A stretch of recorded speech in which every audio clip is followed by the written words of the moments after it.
everyone, and welcome back to SLAPcast. I'm your host, Gage, as usual. And yes, we are still alive.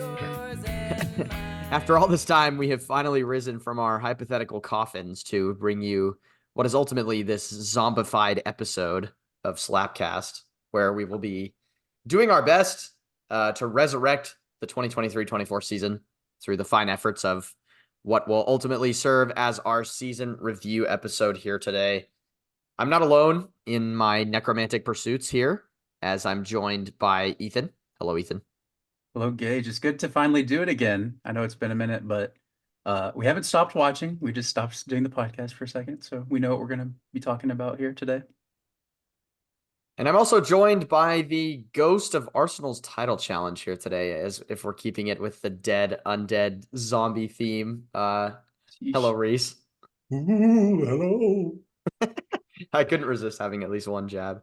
Hasn't So even been yes, a minute yet. we did have over a 3-month break, which is largely due to yours truly. I will apologize to everyone for that fact, as far as I have been extremely busy traveling all over the universe, it feels like, for work and for vacations and for other various things. I also moved, so you may notice I'm in new surroundings compared to last time. So I think that's now location number 7 where I've filmed the podcast from, which is unbelievable, really. But yeah, so I want to apologize to everyone for our long gap, but we did want to come together and bring you one last sort of compilation episode to round off the season here, and then hopefully next year we can be right back on the up. So Josh is not here, as you will have noticed.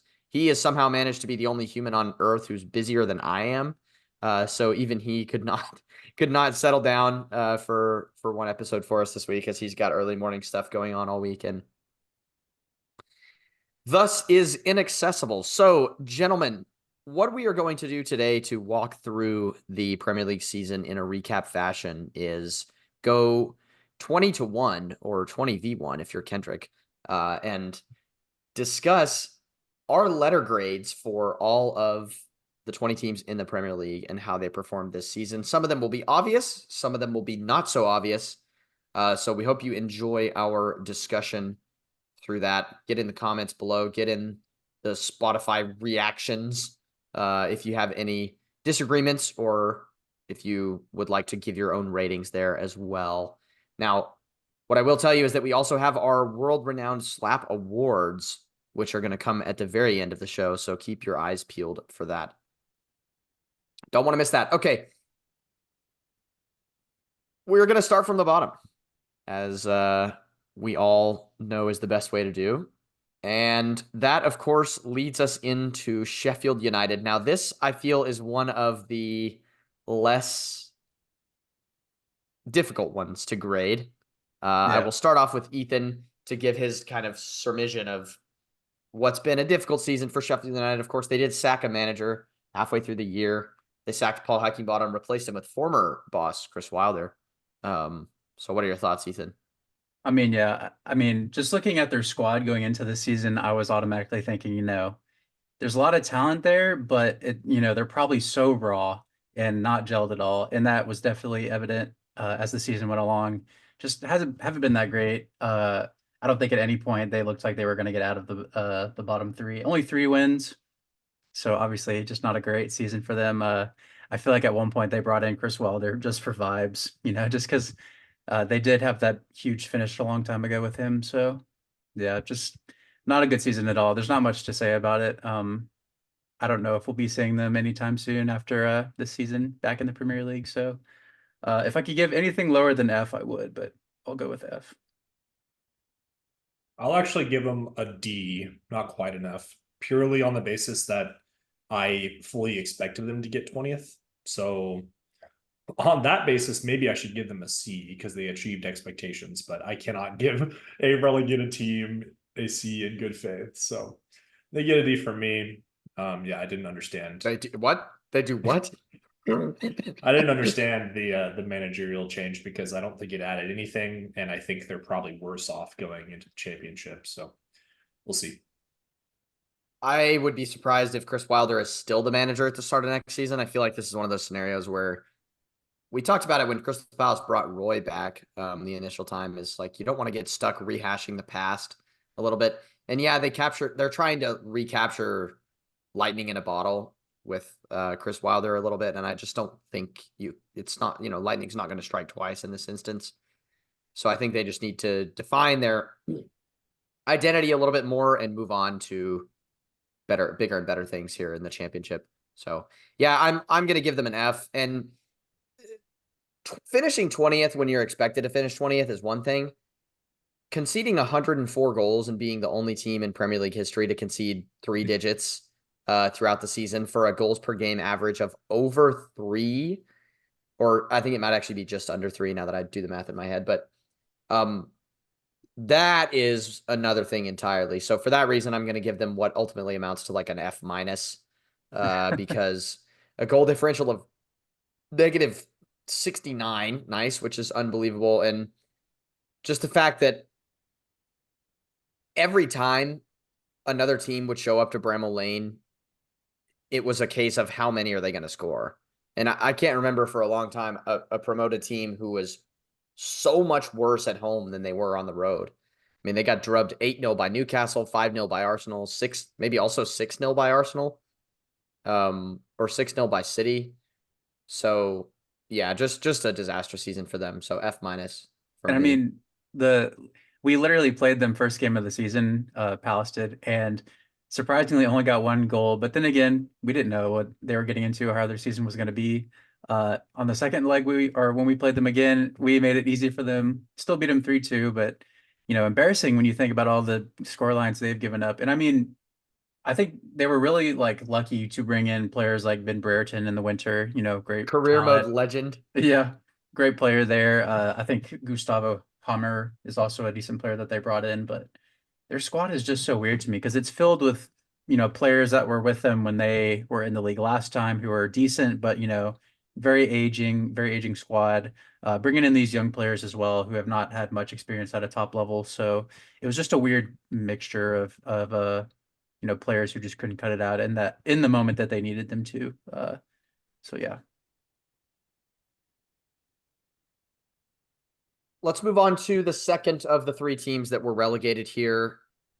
This being Burnley, who, by the way, let's address first and foremost that Vincent Kompany has been selected by Bayern Munich to be the next head coach on the basis of what? I'm not entirely sure. I don't know that winning the championship in convincing fashion is enough to warrant you managing one of Europe's super clubs, but apparently it is.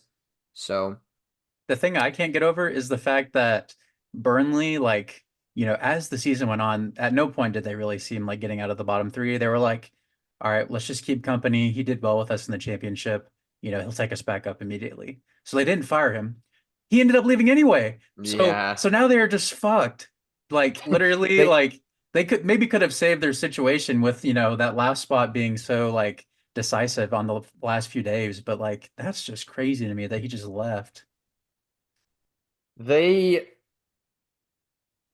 yeah, they got hit with a double whammy for sure because like you say, they're planning for the future and to develop this squad in Company's image, and then all of a sudden he's gone and they have to start over from square one. So this is another team that I feel like you're not going to see again in the Prem anytime soon. And their commitment to their style of play is admirable, but it's only admirable insofar as it gets you results at some point. I mean, at some point you just have to stink it up, the Sean Dyche method of Burnley surviving in the Prem. So for me, for me, it's going to be an F for them. It's also going to be an F for myself for saying that they would get 10th in the preseason predictions. So fuck me.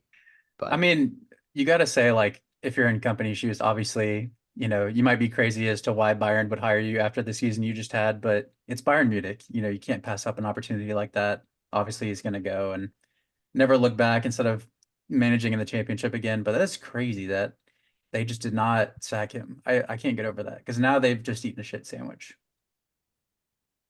So I'll give him an F. Yeah, they get an F for me too. I think Company throughout the season proved that he's stubborn and cannot adapt tactically because you got to play with what you have, and he did not have the squad to play that style. And I think sticking to your guns is one thing, but I mean, you're getting relegated. So I think I saw a take that he didn't want to hurt his company ball brand, and I think that's very apt to say. I was going to bring that up. Yeah. Because yeah, I mean, it was just so clear that they couldn't sustain the style of football they were playing, and then they got relegated. So F for me.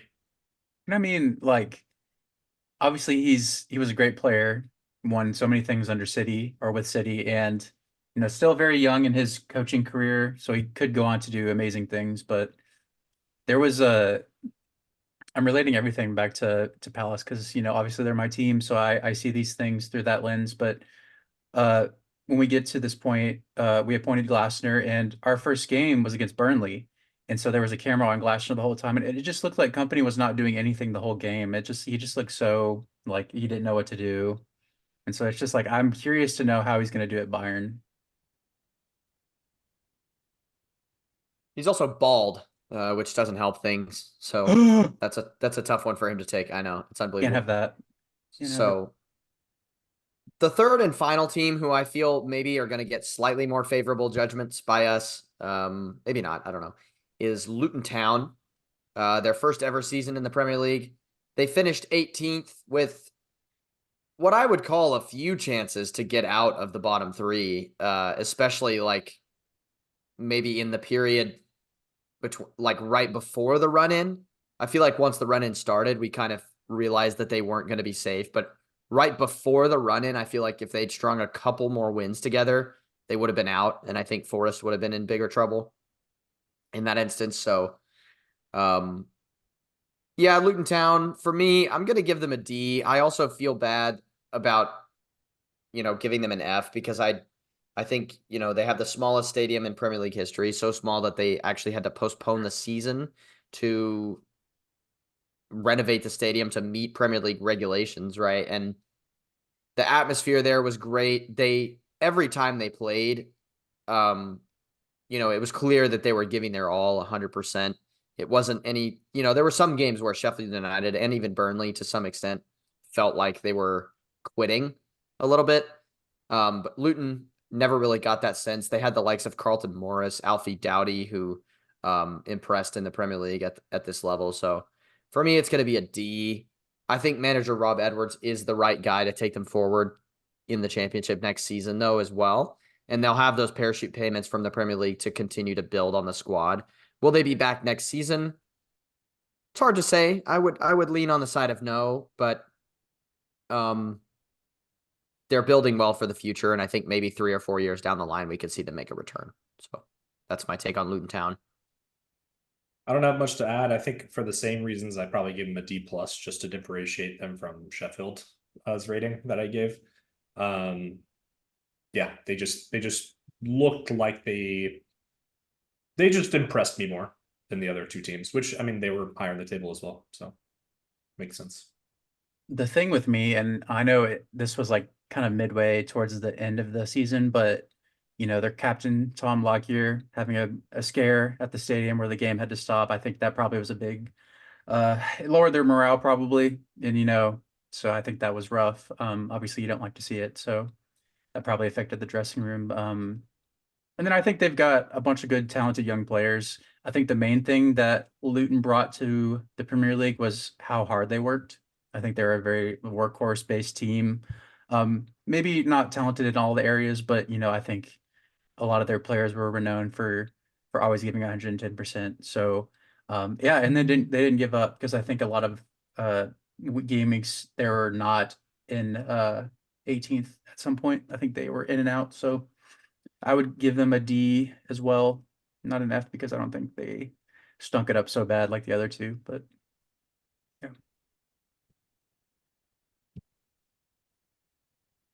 All right.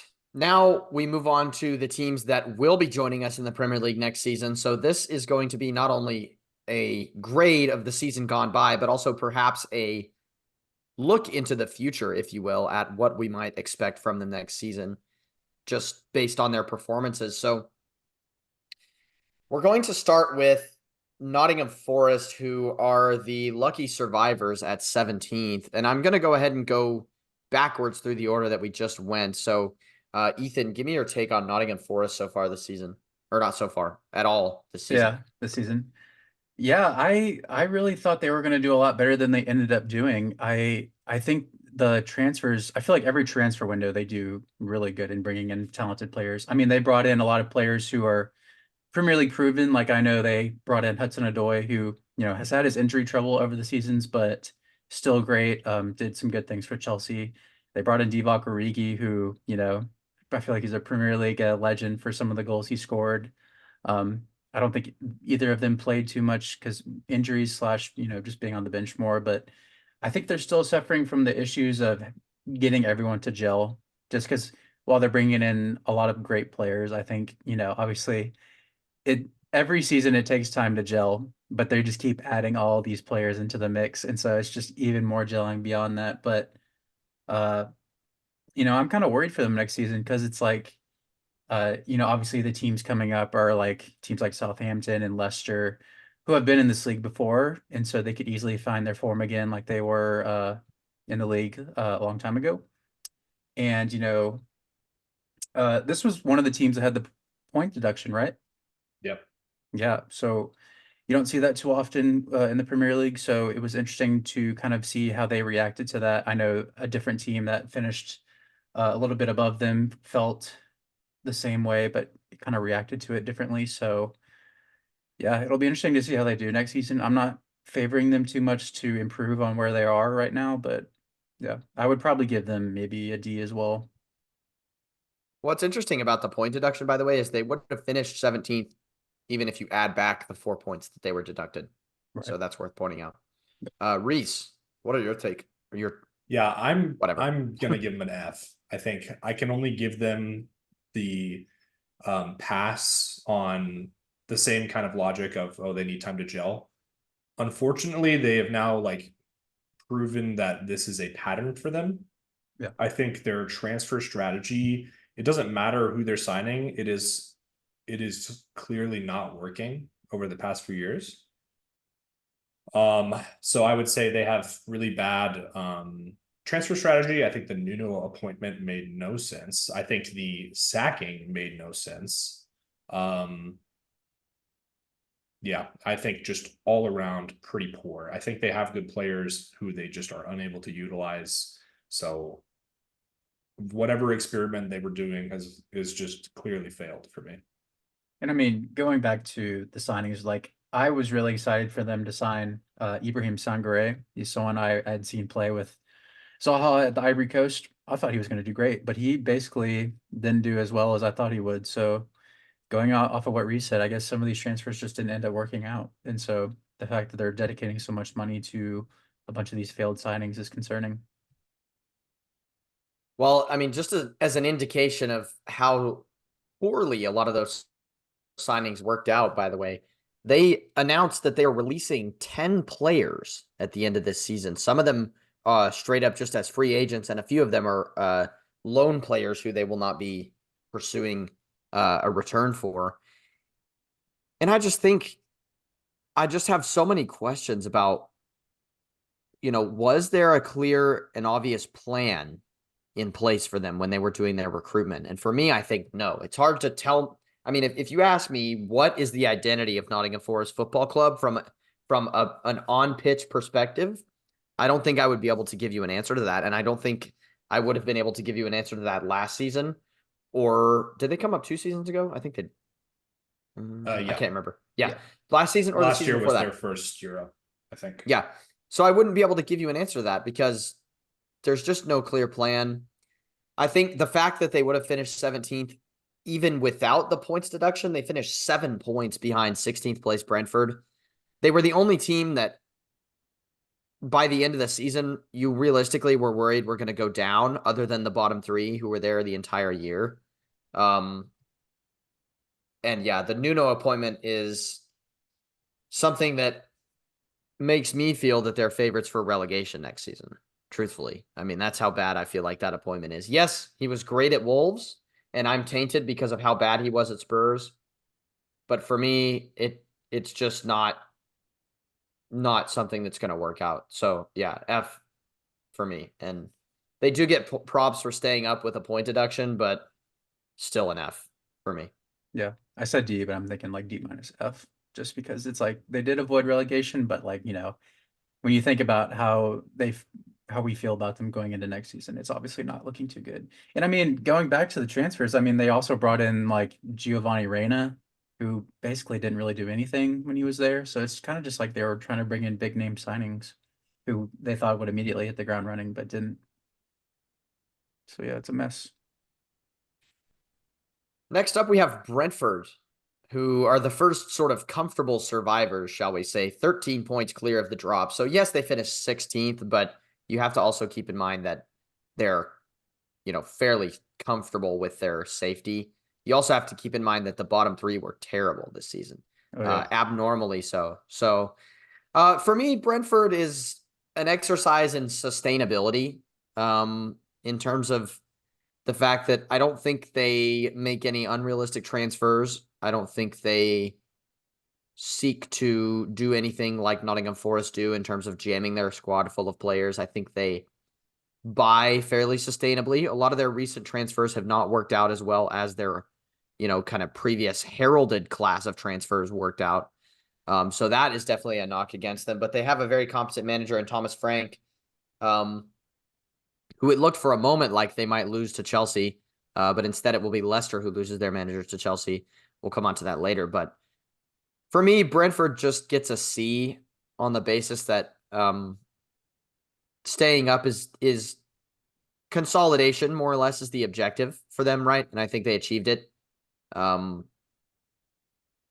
They feel a little bit like it's almost like their successes of the past kind of taint what is ultimately them achieving their goals. Like they've been an A or B plus team since they've been in the Premier League, and this season kind of feels like their first, dip below that. But I think realistically, the board and the management group will be happy with this season, with where they ended up. So it's a C for me.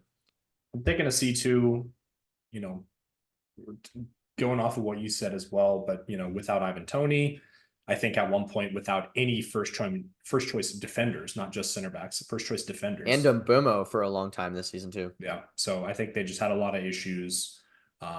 But they managed to survive, which is the big thing. And yeah, like you said, keeping a hold of Thomas Frank, presumably, will be big. So I think next year, I actually don't know if Tony's going to leave. I think he might end up staying. So we'll see. But yeah, we'll see. I'll do a C as well. There was a few teams that I just straight up put for like in terms of notes, injury team, just because they experienced so many injuries. Like obviously, losing Tony for what he did for a good chunk of the season, but Mbemo, who was undoubtedly their second best player, getting injured and missing out a good chunk of the games too. But players like Wisa ended up helping out and picking up some of the load that was left by the other two players. But just like Gage said, finishing where they had the past few seasons, stinks a little bit that they finished so low as they did. But with all that's been going on, avoiding relegation, even though the teams have been not that good who've been down there, so it's obviously not the hardest thing in the world to stay up. But I will agree with them and go with a C. Next up, we have the second of our two teams to receive a point. Well, actually, chronologically, it was the first, but the second in our estimation here of teams that received a points deduction this season. That being Everton, who finished a pretty strong 15th after, what was a season with a lot of question marks in it. It's worth noting that if their points deduction had not been upheld, they only would have finished one spot higher, 6 points. And that's Wolves were 6 points ahead of them, and Everton would have finished higher on goal difference. So the points deduction did not end up having a huge impact on their finishing position, as it turns out. And Reese, I know you are one of the biggest Everton haters there is, so I'm going to pass it off to you to get us started on them. Yeah, I mean, they're kind of just a meh for me. I think I'm going to go with another C here. I don't really think they improved that much in the transfer window to be like, oh yeah, I think they're going to finish a lot higher than they have in the past. I don't really know if they got a ton worse either. I will say, had they gotten relegated, A+ for me, but not the case. I do. Yeah, they're just kind of a very mixed bag. I don't have a whole lot to say about them. And I mean, I'm also a big Everton disliker. I wouldn't say hater, but um I find that they responded so well to the points deduction. Like Sean Dyche is probably the best manager in charge to have to deal with that because I feel Yeah. like he's a good motivator more than he is like a tactician. So, he kind of got them to band together and graft out results. I think that's just how they play, get everybody emotional and, into the game, especially the fans, because I know when they stayed up by beating us a few seasons ago, all the fans were just being crybabies and so were the players. And so it's an emotional team in the sense that they banded together and were able to withstand all that and avoid getting relegated. Yeah, I think a lot of their players stepped up. Like I know, Jared Branthwaite just got a call up to England, even though I think the jury's still out for him. But my main concern is that they still don't have a big scorer. Like obviously Calvert-Lewin has been probably one of their top scorers over the last few seasons, but even he's got his injury problems. He only had I think 6 or 7 goals this season. A lot of their goals I feel like came from their midfield, like they usually do. I know Idrissa Gueye scored a lot towards the end of the season. Decore. Decore Was their always top goal scorer, I think. Yeah. probably.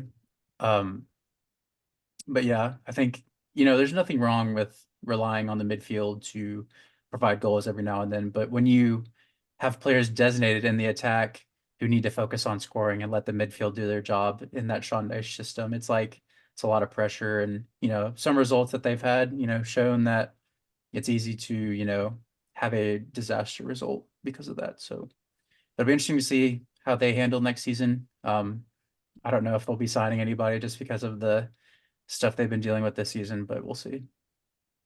On that note about the See, designated goal, oh, see. they're On good. I that note forgot. about the designated goal scorer, by the way, I feel like this season was kind of the nail in the coffin for Calvert-Lewin. Not to say that he's a bad striker, but I think it's the nail in the coffin more of the fact that injuries have kind of officially ruled him out from being a top class Premier League striker for the Yeah. foreseeable.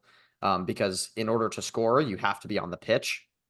Yeah. And I think, that is something to consider, right? He's not reliable and they can't um, constantly trust that he's going to be there. And even when he was back, he was not firing at his usual self. And who's to say if he ever will be back to that? So just, yeah, kind of a tough season for him and for them in general. And Ethan, I think you're right. I don't know how much business they're going to be able to get done this summer. So they Yeah. are a team I would be concerned about floating around that relegation zone. I do trust in Sean Dyche if I'm an Everton fan. I think I trust in his process and his ability to keep them out of the relegation zone, but I do think they will be in and amongst the scrap next season for sure. Reports too saying they would prefer to keep hold of Pickford and Branthwaite, which makes sense. But because of that and FFP, they're going to have to find a buyer for Onana, who I would say is probably their best midfielder. So that'll definitely be something to see how that pans out next year. Yeah, being in a situation where you have to sell to buy is never quite what you want whenever you're trying to build up a cohesive squad altogether, because you're always, taking one step forward, 1 or 2 steps back at the same time. So I'm also contractually obligated to remind you that 2 former Spurs legends are on the books at Everton at this current moment, which is Arnaut Danjuma and Dele Alli, who's still at the books at Everton.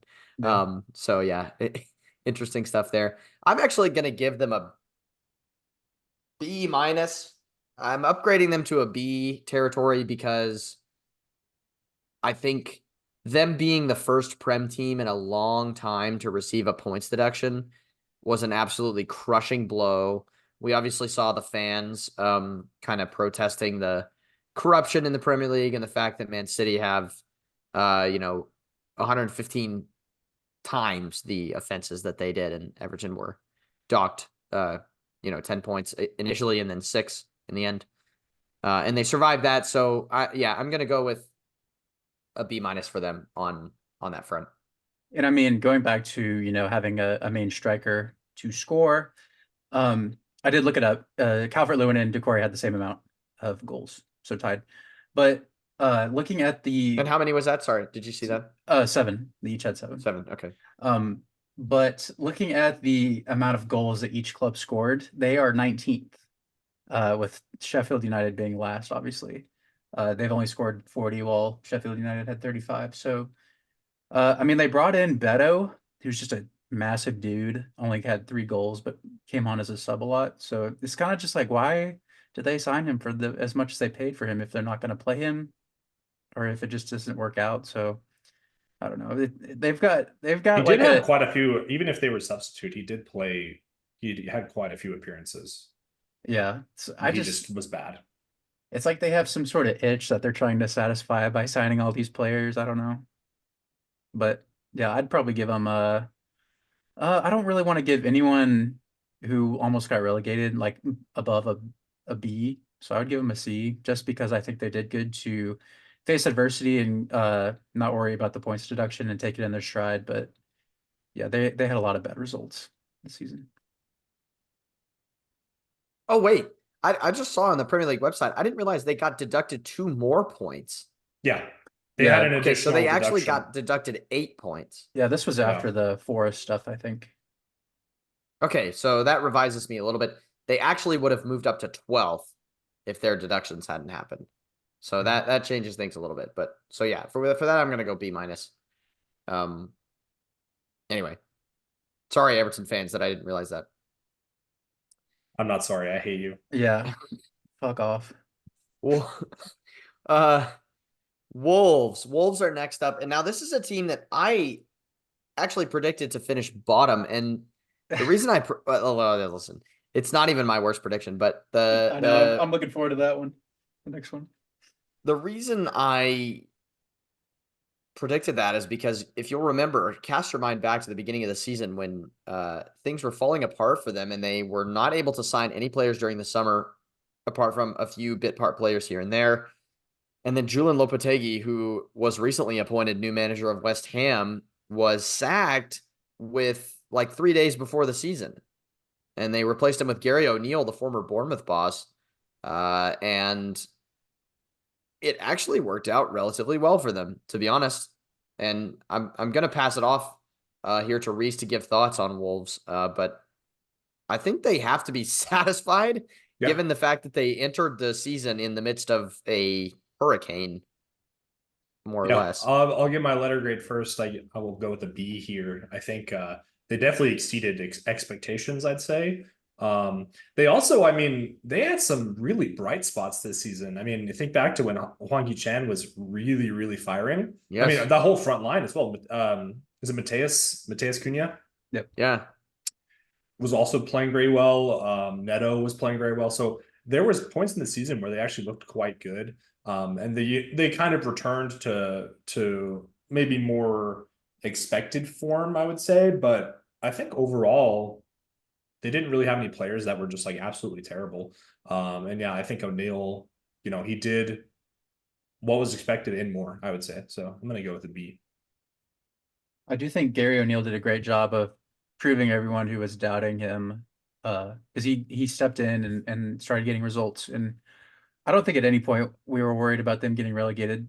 I would give them a B, just because I think the main thing for them was losing so many personality players in their team. Like Raul Jimenez was there for a long time, moved on to Fulham.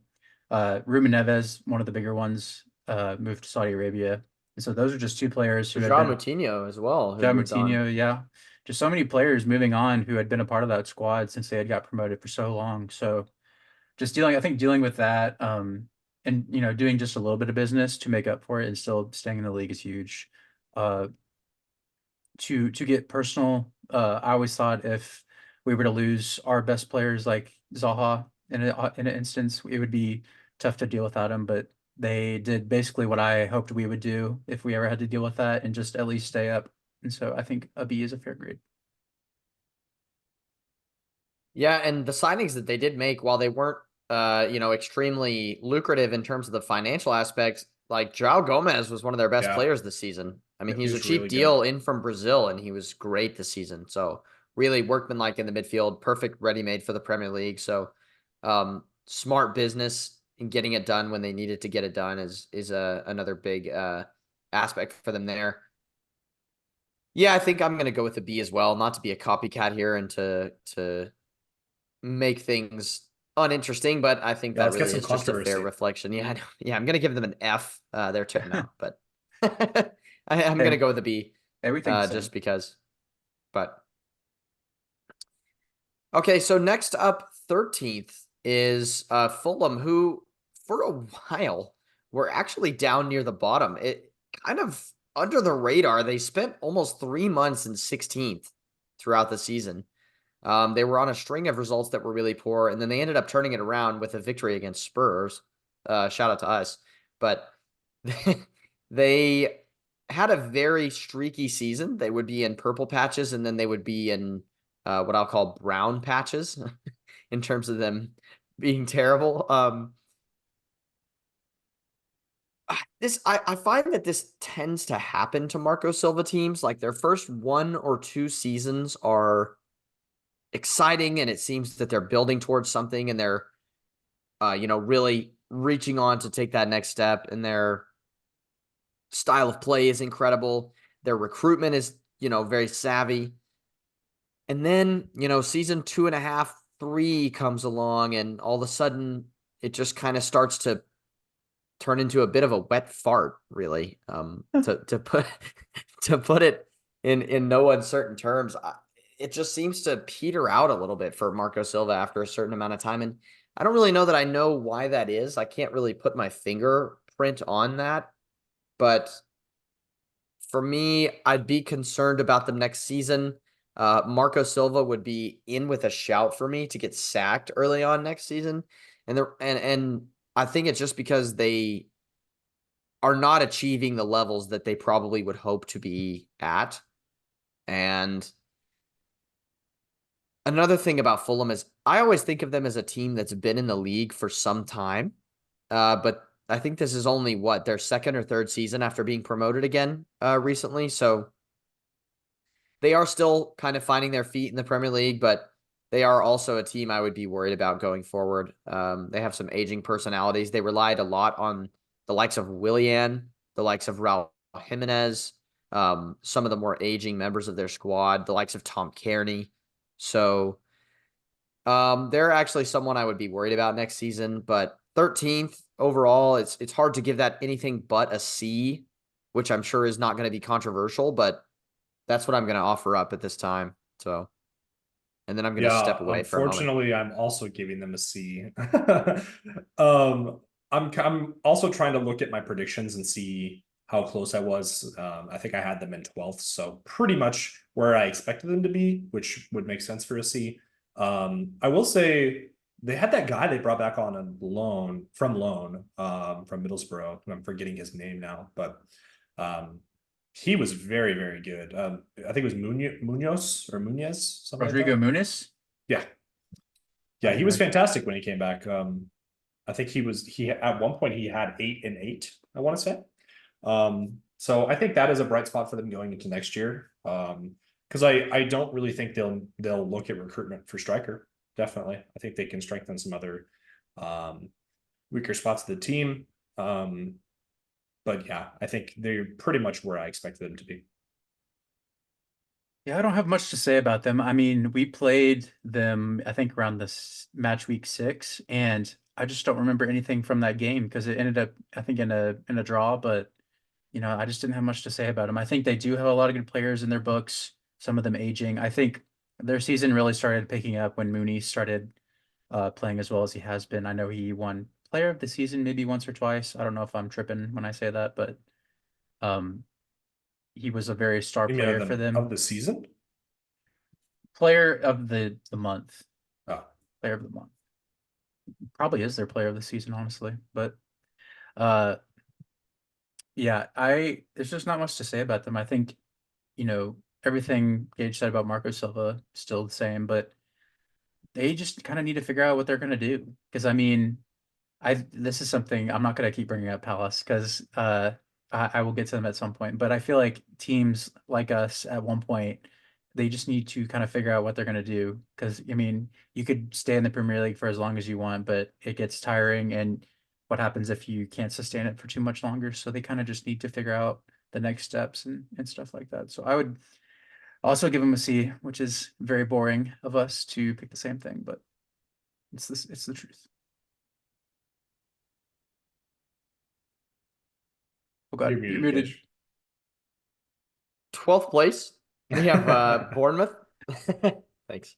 Um, this is the team who, spent a large portion of the beginning of the season in the relegation zone. And I recall being on the podcast a number of times and being like, this club's a joke. They get rid of Gary O'Neill and look, he's taken Wolves to the promised land. And Bournemouth hired some guy that we've never heard of and he's going to take them down and all this type of stuff. But they ended up keeping faith in Andone Iraola, their new appointment. They didn't pull the trigger too early. Bill Foley, the ownership group, who also owns the Vegas Golden Knights, ended up making the right decision in keeping him. And of course, the sort of the tables have turned a little bit, and they ended up finishing above their former manager Gary O'Neill by 2 points in 2 places. So I don't have a ton to add about them. I think Solanke had his breakout year as a Premier League star, which we've been waiting on, for some time since they spent all that money on him from Chelsea.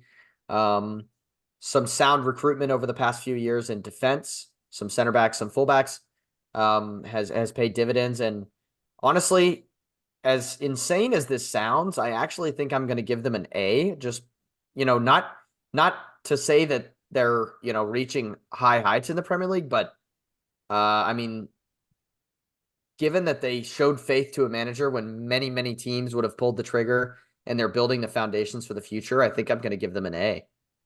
I don't think it's crazy, and in fact, I agree, and I would also give them an A. I think they far exceeded my expectations. I know. They far exceeded my expectations of what I had of them. Far exceeded, and yeah, they're playing some really great football at times. So I think it's only going to get better for them. Y'all. I mean, everything we're saying right now is just facts. I mean, it's not an Yeah, opinion. if you're listening, we are just objectively true. We're the arbiters of truth in the Premier League. Nothing we say is ever a lie. I mean, it's literally true. The fact that, the manager was getting so much stick, like just in the first few games. And it's like, even by us. I know, right? And then literally at the end of the season, he's getting nominated for Premier League Manager of the Season, which I think is true. I don't think I'm making that up. So No, I yeah. might have. It's true. Okay. He was nominated, yeah. Yeah. So, and like you said, Solanke had his breakout season. I think he only had 1 goal at Liverpool in the few games he was playing for them, but he's found a home in Bournemouth, and I think they're going to be building a team around him. I think the players that he does play with right now, like the likes of Semenyo, comes on every so often and still scores goals. They've got Dango Ouattara, Luis Sinisterra. When we played Bournemouth, Justin Cliver did a great job. So I think they've got great attacking players who still have a lot of potential. And then I think their defense doesn't get a lot of praise, but I think they've been doing a great job too. I know the likes of Senesi and Zabarni have done a great job. So yeah, they've just been kind of under the radar and beating all the allegations. So I would go with an A. I'm a slut for TikTok edits too, and Solanke is the master of them. He's the anime celebrator, so he's always doing something. Although I don't remember what game it was, but he put on the Naruto mask and then the goal got disallowed. And then he scored later and did it again. Which is pretty funny, but I'm a fan. All right. Now that we're, all in agreement with Bournemouth, let's move on to the next team that we hopefully all agree about. Brighton, which Ethan, I know, is so pleased that we've gotten to Brighton before we got to Crystal Palace here. And I'm going to turn it over to you, my friend. Go ahead and let everyone know how you're feeling about Brighton at this time. Oh my God. I've been waiting for this day for so long. And I don't want to get too high and mighty. They did beat us. I can't remember what the first game was, but they swamped us the second time. And I think that was one of Roy's last games, but hold that spot in 11th, brother. That's where you're going to stay, below us, where you belong, because that's where you've always been. Yeah. So I think they just had a weird drop off. I think teams are starting to find them out a little bit, and a lot of their players who had just been, taking the league by storm for the longest time kind of just slowed down and didn't contribute as much as they used to. Like I know Mitoma was one of the big ones. So yeah, I don't have much to say about that. I think as much as I want to give an F because it would be funny, but realistically, I think it would be more like a C or something like that, just because I think they did have some good results at the beginning of the season. But yeah, I think Deserby leaving, they've got a lot to think about now. I'm giving them a D. They were far I'm giving them a D below. too. They were far below what I expected. I think I know Gage was a little further down on them than I was. I think the magnitude was still a little surprising, but they clearly could not cope with Europe. And they just completely fall off the face of the earth. Deserby now leaving, like you mentioned, probably. I don't know if that's actually confirmed. No, that is confirmed. No, it is confirmed. Confirmed. Yeah, it's confirmed. I think that's a huge blow. I think they also, I think for the first time, had poor recruiting this year because they decided to sell Caicedo. And I don't think they aptly replaced him, to be completely honest. I think his absence was felt more than I was expecting it to be. So yeah, they get a D. Yeah, for me, oh, go ahead, Ethan. I was just gonna say I wanted to give him a D so bad, but I didn't want to be like a hater. But you said it, so I'm saying it too. No, I mean, listen, I mean, Reese is the one who predicted them to get fourth, I think. Yeah. So his expectations were quite a bit higher than mine were, but truthfully, I think I predicted them sixth or seventh. I can't remember, at least pushing for the European places. But the thing about it is, up until the very end of the season, there was a massive gulf between fifth and everyone else. Until, towards the end of the season, Spurs and Aston Villa both were kind of bad for a long time at the end of the season. And so that gulf closed. But for the vast majority of the season, those teams were not even pushing to finish higher than sixth. And Brighton was not at the forefront of that group. No, at no point did we kind of feel like they were going to be the team that took over and that really put their mark on the league this season. And let me say this, y'all know, I think it may have been 2 or 3 seasons ago, before City won the Champions League, one of the biggest criticisms of Pep in big games was that he constantly overthought things. Yeah. Like he constantly tried to make too many changes or tried to make some, insane decision that just ended up not panning out. I feel like that's De Zerbi every single game. Yeah. Like we had this constant rotating carousel of goalkeepers. When have you guys ever heard of a team being successful by starting a different goalkeeper every other game? Like it's either, is it Jason Steele or is it Bart Verbruggen? We don't know. It's they're switching every game to keep both of them happy. Like, wait, why are you pogging? You don't say who's connecting to the audio right now? Nuh-uh. You're lying. You're lying. Do we have a guest? Do we have a special guest? This is like a WWE entrance, like a shot. Like the freaking Undertaker bell. I gotta freaking edit the John Cena music into the podcast here. Josh? Except he's on mute and he's on video, non-video. Oh God. He's in the void? Yes! Yeah! The surprise appearance! Hello. I am using Zoom for the first time on my iPad because my laptop is dead. And everything was not right. What a nice surprise. Yes. Yeah. I'm taking a study break. And I figure this would be a good time to come say hi. Do you care to give your thoughts on Brighton? Yeah, we're just sharding on Brighton while you were joining, so fair. Yeah. I'm sure Ethan is having a wonderful time. Yeah, Ethan's loving it. But Josh, let me ask you this. Are you planning on staying for the rest of the episode, or are you just taking a quick break to drop by and say hello? I was gonna do a 10-minute pop in and just be like, what's up? In that case, this seems like the perfect time to I was do an gonna say, interlude, yeah. an intermission. So bring us the joyous news with your team and what's happening next season. Well, we got promoted, but I have a feeling we're gonna get relegated. Oh no. No, stop that. Get out of here. Yeah, come on. But yeah, we got promoted. We won the title. I don't know how. No one wanted to win the title. We somehow Southampton were like 8 points out with like 3 or 4 weeks to go. Managed to get like super close to getting automatically promoted. We bobbled it, but then we got it back. Ipswich are probably going to be pretty good. Leeds are where they belong still. My fan base is awful. Hold that. Yeah. I have my new most hated club in England, I think. But Fair enough. yeah, without Maresca, it's gonna be interesting. But also, I'm kind of glad, not glad, because he's very much one trick pony, which for Pep works. But when you have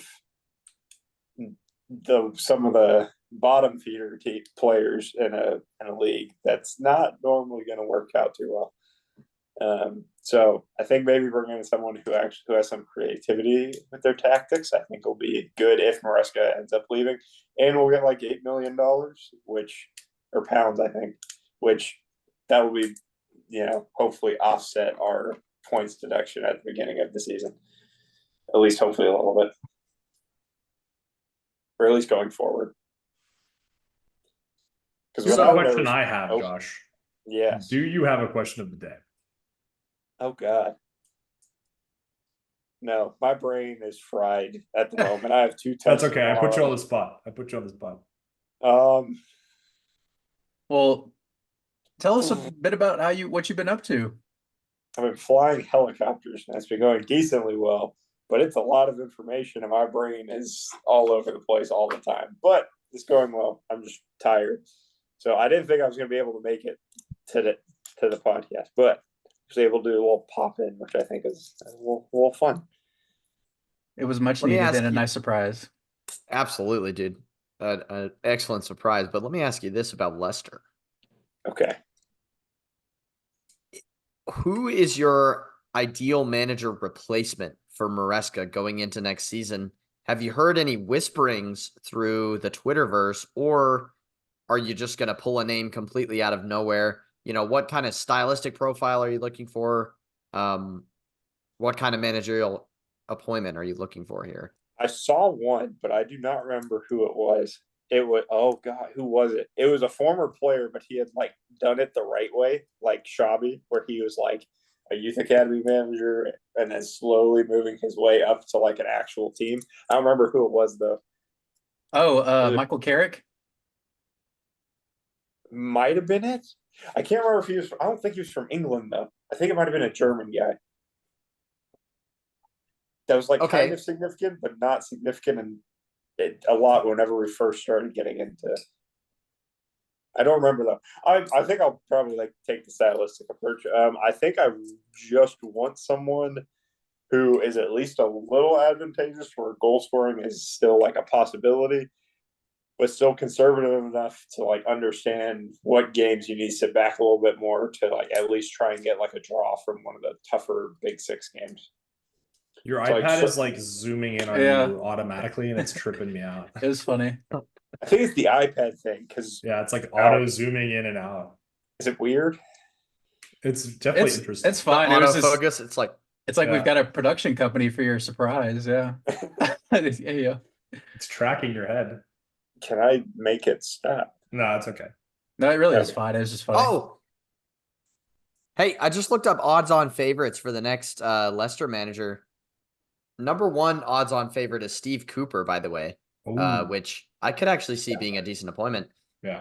Number 2 odds-on favorite. What? Who's next? Steve Cooper would be good. This is who I think you're talking about. With 7-2 odds is Ruud van Nistelrooy. Yes, that's exactly what I was talking. Yes, because he, actually like kind of did it the right way, and which. I like that a lot more than like the Wayne Rooney, Steven Gerrard, Frank Lampard track of like. Dude, Rooney's playing pro clubs. He's not getting another damn manager job. He Dude, has he just one. got appointed. He has one. Freaking Plymouth just appointed him, bro. They just They- appointed him No, manager. oh, they're gonna get relegated. No, I saw I- a tweet and it was like, he is the reason they stayed up this year, though. That's He funny. is. I did not know that. That's hilarious. but oh god, But you are right, Josh. This is Ruud van Nistelrooy's path since retiring as a player. He was assistant at the Netherlands national team Mhm. from 2014 to 2016. Then he moved into a role at PSV Eindhoven's U19 team. Mhm. And then he took the job at Young PSV, which is basically like the under 21s for PSV. Yeah. And then he was the senior PSV manager until 2023, at which point he was let go from his position there.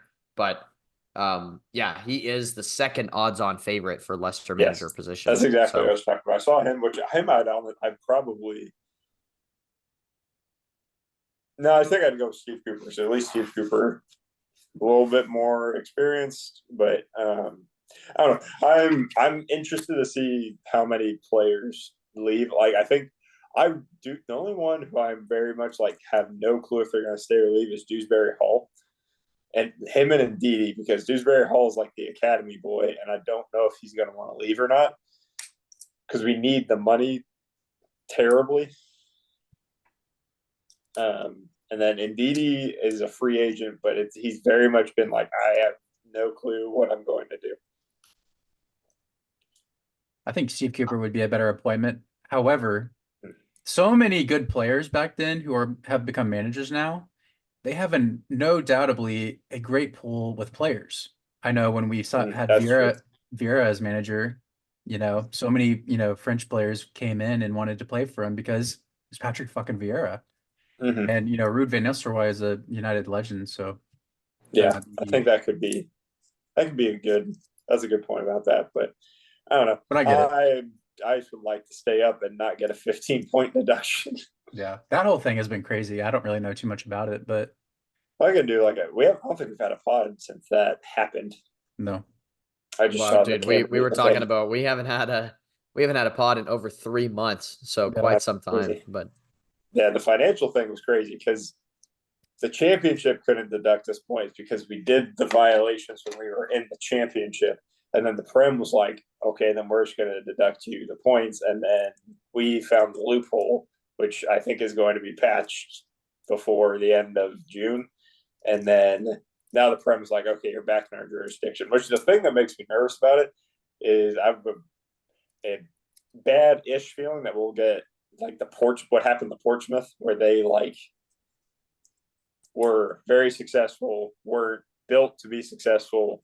So they got relegated rather quickly, and then they weren't in a position to financially keep themselves where they were, and then slowly got degraded, which is where we're eerily going towards at the moment.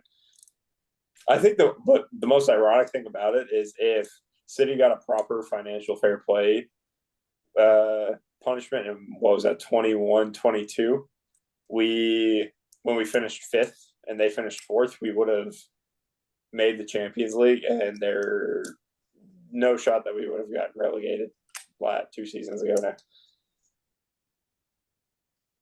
Portsmouth, by the way, back in the Premier League, or not the Premier League, the Championship, which is a little disappointing that Southampton got promoted the same season they did, because now Portsmouth Southampton won't happen in the Championship. But by the way, Josh, this is totally unrelated to anything that you were just talking about, but fun fact for you. Did you know that Hamza Chowdhury just switched his national allegiance to Bangladesh? No, that makes sense. He could probably walk in and be their captain. Oh, easily. I was just interesting. I was looking through the Leicester squad and I was like, what I the did not hell? know that. Who? And That is kind of crazy though. So He was English, right? Yeah, but he's Never getting in family's there. from, but he's either really good and makes some amazing like goal line clearances or does crazy things, or is awful. he's from Loughborough, which is the same Ooh. place as the Blue Van Man. Fun fact. Oh, So that's a blast from the past. That's bloody nice. It's bloody lovely. That is nice. Right here we got a nice large nun. My nun's dead, by the way. So that don't matter. Josh, round us out with a sound prediction for next season. Where do Leicester finish? 19th. I'm going to be optimistic. Slap is reunified. Slap is back together. We're all the power of friendship. The power of friendship is going to bring a points deduction of only 11 points, which would still be the record, but is the lowest possible amount for the record. Well, I guess, yeah, it's the lowest possible amount for the record. And y'all are going to scrape by in 17th and kick on and continue next season. That's what I believe is going to happen. So. Although I was also the chump that told you the entire year when y'all got relegated that it's going to be fine. It's going to be fine. Y'all are going to stay up. It's going to be fine. And then y'all still got relegated. So, yeah. Yeah. I think it's either going to be really bad or it's going to be kind of okay. I don't think there's going to be much in between there. I also think the same thing for Ipswich. Like, I think Ipswich will be bottom or they will be like 12th or 13th. It is early days. So we obviously have more time to see who y'all bring in, but I will be curious to see who both of those teams actually bring in. So yeah, I don't know how many players, like, no, even if we like sold Dewsbury Hall, I don't know, and Daka, I don't know how many players we would actually be able to bring in. Would be my concern. That's true, especially with the financial restrictions. Yeah, that's actually a point we brought up for Everton as well. We're not sure how much business they're gonna be able to do. Yeah, that'll be interesting. I'm excited to watch more of the Prem this season. I'll have more time to watch it and just be a little bit more invested in it than I was this season. Yeah, and I mean it'll be good to have you on the podcast and not have to wait till the end of the episode to give your piece. You can contribute. True. There will be like some contribution to the general. Not that you haven't been contributing before, but like you'll actually be watching your team. Fucking useless piece of shit. What the Why did you come back? No. I don't want to pay $10 or no, £10 for every game I can't watch. That's on ESPN Plus. That is crazy, but yeah, you'll be able to view your team in the space of the Premier League and contribute that way. So we're looking forward. I don't know if this is a new thing, but I saw like it was like pertinent. They released the first day and like last day of the season this year. And I don't know if this is new, but they said that fixtures won't be played within 60 hours of each other this season. So maybe Boxing Day will be slightly less chaotic this year. That's nice. I don't know if that's new or not, but that's like 2.5 days. Yeah. Almost 3 full days. So that is nice. I don't know if that's new. It doesn't feel new, but it sounds kind of new. I don't know. Spurs have definitely had a game on the 26th and the 28th before. Yeah. That has definitely happened. Yeah, I remember there being some like basically 2 games in 3 days. Well, Josh, feel free to stay along, but I have to say we have edged Ethan for so long on getting to talk about Crystal Palace on this podcast. Know. Because last time we did a podcast, Roy Hodgson was still the manager of Crystal Palace, and Ethan has been literally, I think by his own admission, gagging and slobbering to talk about Oliver Glasner on the pod, and you joined at the perfect moment to delay that even further. We were between 10th and 11th when you joined, so we're literally just continuing to edge Ethan to talk about Palace. The moment has arrived, my friend. Please unload upon us with your Oliver Glasner propaganda, your Crystal Palace propaganda. You cannot say we are edging you and then say unload upon us. That is, I'm sure it's going to be a cathartic release, shall we say. Oh my God. So I still don't think you can say that either. I mean, who's getting the best head? Real question. No. Oh my goodness. Yes, it's funny. Every time we've talked about doing the podcast, because this meeting we're doing right now, talking about everything, this has not been like a reunion. Like we have been talking behind the scenes and hanging out and stuff. But we are friends in real life, believe it or not. Yeah, we're not obligated to just do this podcast only, but I have been telling them how often that I have been wanting to do the podcast just so I can be happy for once. Oh my goodness. I think the last time we did this podcast, I wanted the season to be over. I think it was like the worst thing I've ever seen. And so many times on this podcast have I been like, this is the worst amount of football I've ever seen. And I just want to end it. But it literally, it was literally happening this season. Roy ends up leaving, whole fiasco, everything was shit. Then in comes this beautiful Austrian man who has the best CV available for any available manager. Won the Europa League with Eintracht Frankfurt. He comes in, we get used to playing his style. We go to Marbella for a few weeks, and then we come back and we boss this fucking league. I'm telling you, literally last 7 games unbeaten. Now I didn't want the season to end. Everything was going in our favor. I've told Reese so many times when I've been watching Palace play that I don't, I feel spoiled. I don't know what to do with myself. And the amount of times I have done barrel rolls across my living room floor just because the amount of goals we scored, what goals we've scored, it's been amazing. And I am just so looking forward to next season already because I think we've improved so much. I mean, literally my first note says Glasner Revolution, damn you, Roy. Because he literally was holding back the potential. I mean, literally, Mateta, I thought he couldn't hit anything. He couldn't hit the back of the net. He could hit everything but the back of the net. He literally scored 13 goals in 13 games. Got a hat trick on the last day against a Champions League securing Aston Villa. Granted, they had already secured it. They were probably just playing just to play, but still a hat trick. And going into next season, there was a lot of speculation that we're going to lose big players. I know Elise talks of him leaving, Eze, maybe Gehi. We might be able to keep them. I mean, we might make one transfer out, but I think so many of these players now have been sold the project that Glasner has put forth, and they can see how well we do. I mean, just we beat Liverpool, we beat United, which they're having a weird season, but it's still United. They still have decent players. We beat a Newcastle team. We've been doing so good this last few games, and it's like going into, against Villa, against Liverpool, just how we've been playing, I'm like, we actually have a chance of getting 3 points. And it's just been so exciting to watch. And it's funny how much of a roller coaster the season has been. Because, like I said, I was literally wanting it to be over, but now I didn't want it to end. It goes without saying that Dougie Friedman, our one of our directors, who's been a player for a long time, he even managed us at one point. He knows how to bring in the right players. Literally brought in Daniel Munoz, immediately secured the right back spot. He's been great. I love him so much. And then, no doubtably, someone who's been talked about more, who already got an England call up for the provisional squad at least, Adam Wharton, who is so good on the ball. It's like he was made to play Premier League football, and people are already wanting to sign him.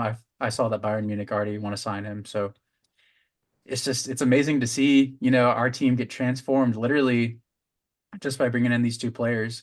And I also wrote down just the rebirth of some players. I mean, I was coming on here complaining about Will Hughes starting games.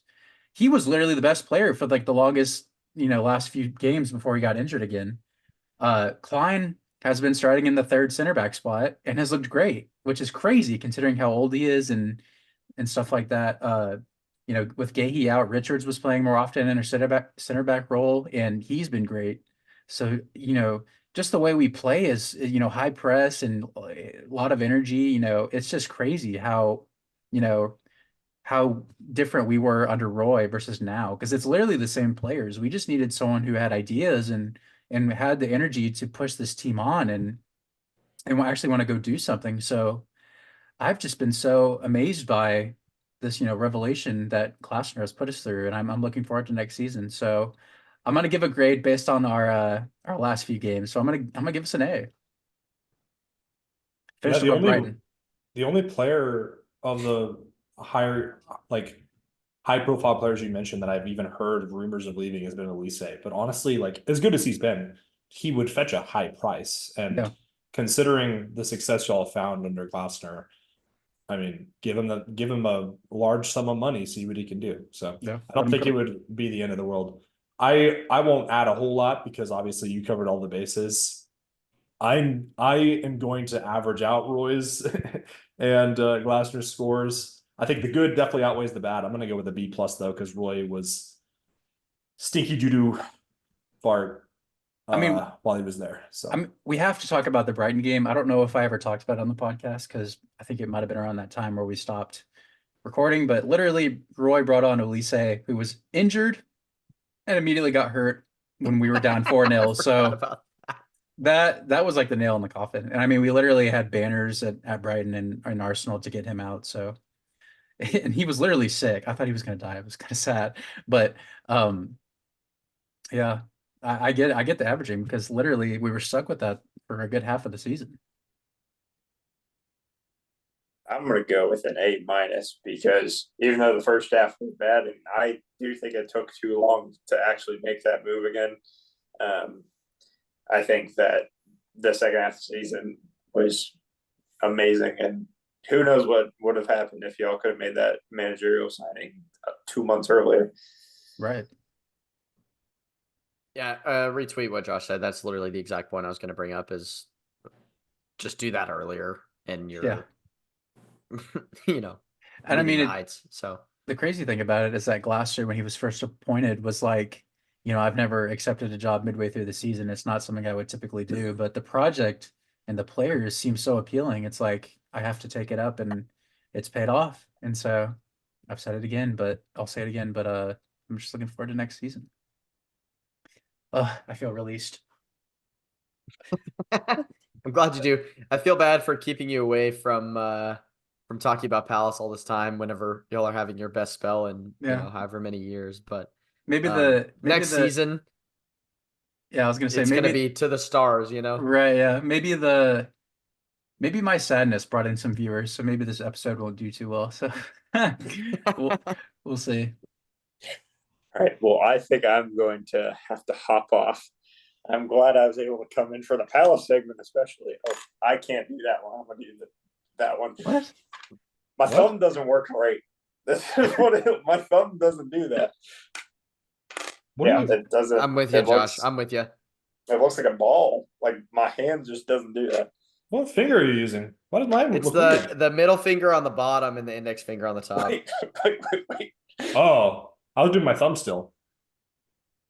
Yeah, there you go, Reese. Yeah, this I can't do this one. My hand just doesn't. I feel like I've got a alien. You've got an alien. I don't think mine looks good. All right, Josh. Thanks for dropping in. What a nice surprise appearance by him. Give me life.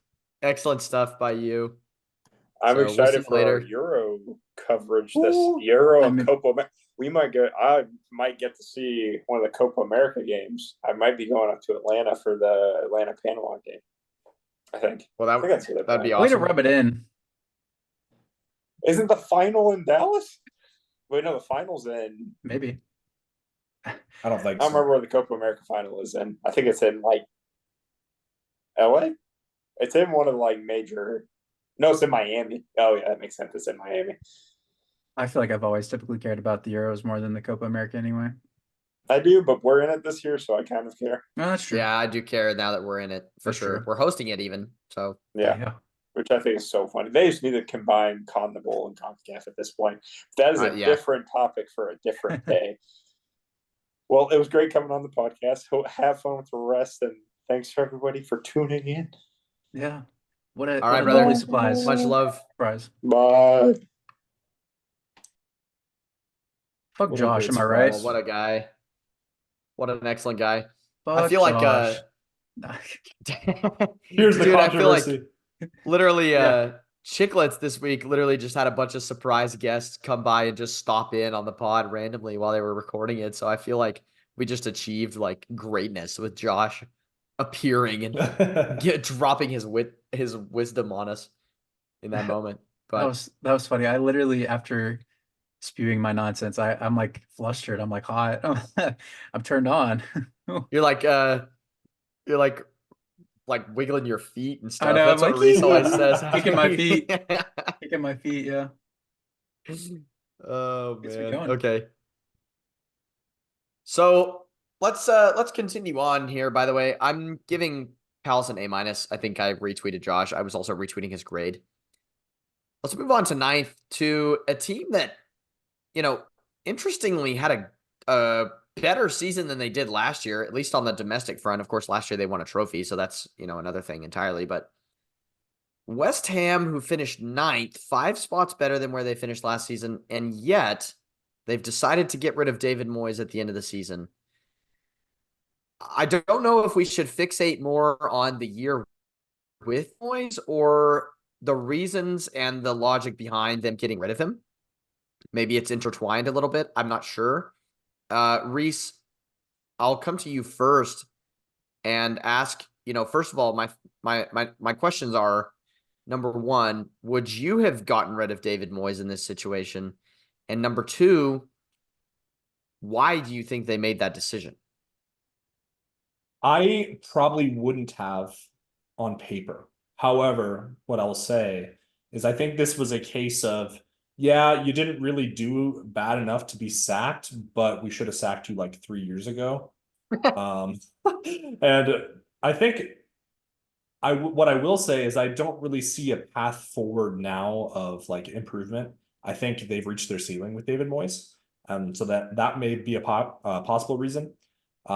It completely depends on who they bring in, because if they bring in somebody due to poop, I will adjust my statement completely. But if they bring in somebody who maybe is younger or maybe just Lopetegui. Oh, is he already in? Yeah. Yeah, he's already in. Oh yeah, I forgot about that. Yeah, I don't know. It feels like a sideways move for them as a club. Yeah. I get that he's a Champions League winning manager and he's a, legend of Spanish football and all this kind of stuff, but He didn't really do it at Wolves. yeah, he didn't really do it at Wolves, and I don't know what else you get from him that you don't get from David Moyes. I mean, here's what I'll say. I wonder how much of it is stylistic in nature, in terms of the fact that, David Moyes, their football this season was brutal to watch, Yeah. but it got results. So you have to take the consideration of, do we want to be in a situation where we're pursuing a future with this guy who gets us results, but ultimately doesn't put out a great product for the fans? Or do you want to try to maybe take a sideways step in terms of quality, but bring in a more possession-based style to match what is the meta in the Premier League right now, if you will? I'm not sure. I think it's a results-based business. I think you can get away with a hell of a lot if you're winning games. And I think the decision to get rid of David Moyes when he was winning games is slightly unusual. Now, it is worth saying they had a really bad end of the year, because at one point this season, weren't they in the top 4 for like a while? At the start of the season, I think they were up towards the north end of the table. They looked really good. And I don't know the exact points breakdown, but I'd be very curious to look like at post-January form and see how much they were carried by those earlier performances, because they very well may have been pretty bad. I mean, just in my mind thinking about it, I like can't really think of any good performances outside of, obviously they got a result against us. Although we actually that was one of our best games, like on paper, like when you look at all the XG and all that stuff, which obviously the only thing that matters is the result. But it's like, yeah, I don't know. I'd be very curious to know the points breakdown, because as you say, it's results based. So it may not, the final like finish for them may be inflated a bit from the beginning part of the season. I think it was very, like, I'm thinking back to what y'all said about the, reaching a ceiling with David Moyes, but I think probably the Conference League, or maybe, I know they didn't win the FA Cup, but that's probably as good as they could have probably done with him. But they did have a very bad end of the season. I mean, I'm thinking about when we beat them 5-0. I mean, we literally scored 4 goals within the first 35 minutes. And their defense has always been something that's been like their weak point for me. And so I just, I think they're always trying to get better, but I think if they really want to get better, they need to bring in someone new. So I think it's probably the right time to do that. But, we'll see how that pans out, especially now that we know it's Lopetegui, who still up in the air. It's like They have 2 wins in their last 10 games, by the way. yeah. Yeah, not a Which great is- end to the season. Yeah, so if it was a different manager who, maybe who has done better in the Premier League or maybe unproven and something like that, maybe then we'd be more optimistic about it. But Lopetegui has the verdict's kind of been out on him for the longest time. By the way, We'll I want see. to amend my statement because earlier I said that he was a Champions League winning manager. That's actually not true. He was Yeah. at Real Madrid the season they won the Champions League, but he wasn't the manager while they won the Champions League. So I want to amend that statement. But yeah, well, letter grades. Did we all pick? Just me? Yeah, I don't know if I said anything. I will probably give them a. I feel like I have to actually give them an A, even though I just dogged on them, purely on the basis that I had them in the relegation zone. So That's true. I think I actually relegated them live on air. You I- did. Like We we were both on did. the show and I moved them into the relegation zone, which is Yeah. crazy. I think more appropriately is probably a B, maybe a B plus, because they definitely exceeded expectations. But I don't know where I had them, but I didn't have them getting relegated. So I think B is probably a fair grade for me because I think breaking into the top 10 is still a good feat. I think, sometimes it's different this season with, Italy and Germany having all the spots, but sometimes a position like that could get you Conference League or something like that. I don't know. And listen, you know what? I mean, last season they win the Conference League. This year they were very good in the Europa League. They're a very good cup team. If they hadn't come up against Team of Destiny, Bayer Leverkusen in the Europa League, I mean, who's to say they don't win that competition, And I think or if they had kept Declan Rice. or if they can't Declan Rice, but I mean, I it is mean- difficult. It's difficult to say no to £100 offer. Right, no, I agree, but it's like- £100 million. Oh, what? offer. No, I Yeah. agree, but I mean, just seeing how good he was this year, it's like losing that one player, like it's impossible to fill in one season, I would say. Yeah. Oh yeah, for sure. Especially someone who had been there for the longest time and was big personality to them. Club so. captain and Yeah. all the rest. So I still don't think I gave them a letter grade. I still don't really know what I want to give them, to be 100% honest with you. I'm having mixed feelings about it, but I think I'm going to go with a B minus. And I think the reason I'm giving them a minus is because they finished 9th and they still got rid of their manager. And they still, I feel like in some regards, possibly underachieved what they could have. So yeah, I'm going to go with the B minus for West Ham. We'll move on now to another team that I think Reese is probably itching to talk about how terrible they are and how horrible they are. So I'm gonna I'm gonna pass this one on to Reese as well to discuss Ten Hag's mighty Red Devils. Yeah. Who came in 8th this season. But still ended while up I winning the take FA a quick Cup. break. Yeah, exactly. I was gonna say I'll open with I acknowledge they won the FA Cup. Moving on, this is a Premier League podcast. Right. Dude, I wish they were keeping Ten Hag because I like him winning the cup, I think is a fluke, to be completely honest. Because in the Premier League, there has never been an indication, to me at least, that I'm like, yeah, this is what they're about. This is their style of play. Well, actually, I do know what their style of play is, but it is as if they're a relegation team. They completely bypass the midfield. They play long balls over the top to Marcus Rashford. That's what they do.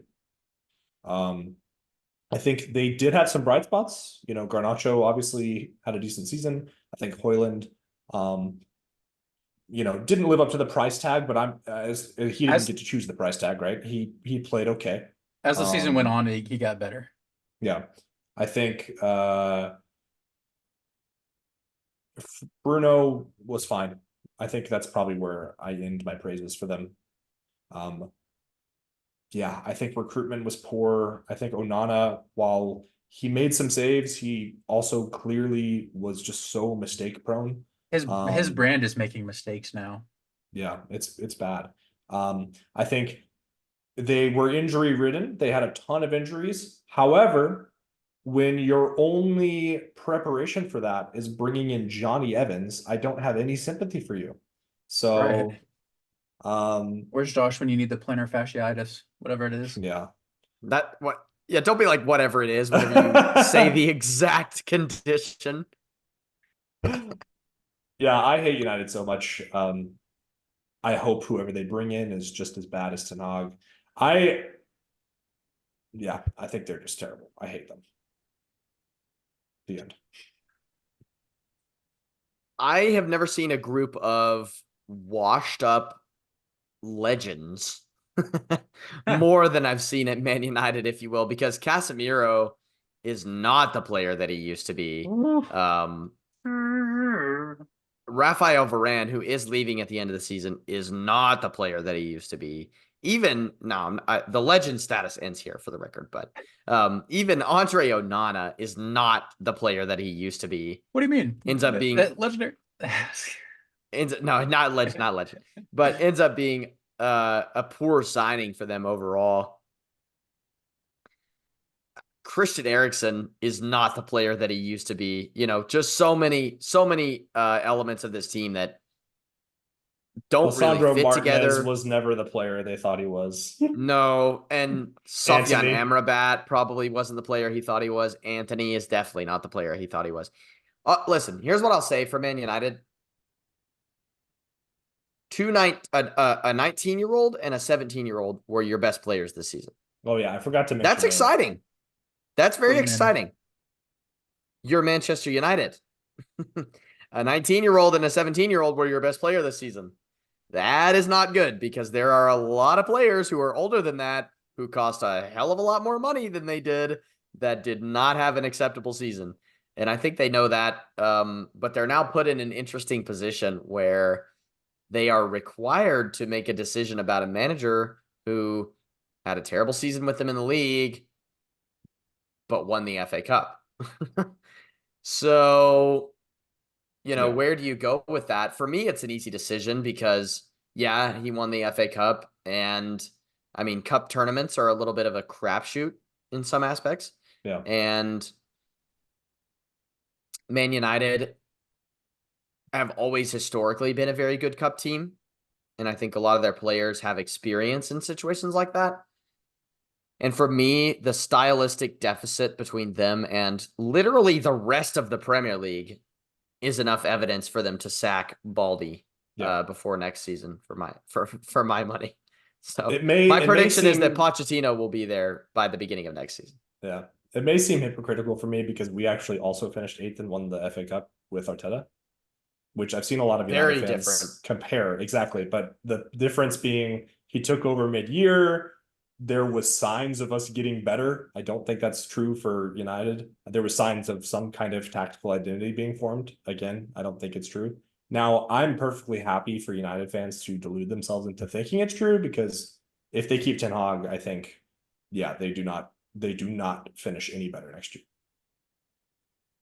It's no, definitely. I think they actually finish lower than 8th, believe it or not. I really actually think they might if they keep Ten Hag on. So. And it's interesting that we talk about that because I think this was December 5th of last year. We tweeted out a poll of when we think Ten Hag will leave. The choices were before the end of 2023, the beginning of 24, near the end of the season, or after the season ends. And so many people picked before 2023 and the beginning of 2024. But it hadn't happened. And only a few people picked after the season. So it's crazy that, obviously they won the FA Cup, which is still a trophy, but it's like they foregoed everything else in the league, and it was kind of embarrassing to watch for them. I mean, so many bad results, and it's good that they've got players like Garnacho and Kobe Manu who are stepping up, but it's like you need these players like Casemiro and Varane and company, and not Vincent, but the rest of the team to step up and sort of play as good as they can with these youngsters because the thing about being a youngster in this game is that, you don't have as much experience. And so it's easy to get inconsistent at times because, you're dealing with the stress of playing all the time and, just being new to everything, being an adult and whatnot. So yeah, it's crazy that they ended up finishing 8th and Ten Hag hadn't been sacked yet, but I don't really know where we go from there. It's kind of a weird spot for them right now, but I give them a D. I didn't say my letter grid. I'm giving them an F. I was thinking D just because, FA Cup is still something. I definitely would want to win an FA Cup, but you're Man United. Oh, yeah, true. I was thinking just for the form, I'd give them an F. No, you're right. I think maybe a D is more fair. But yeah, just the way they've been playing has been not good.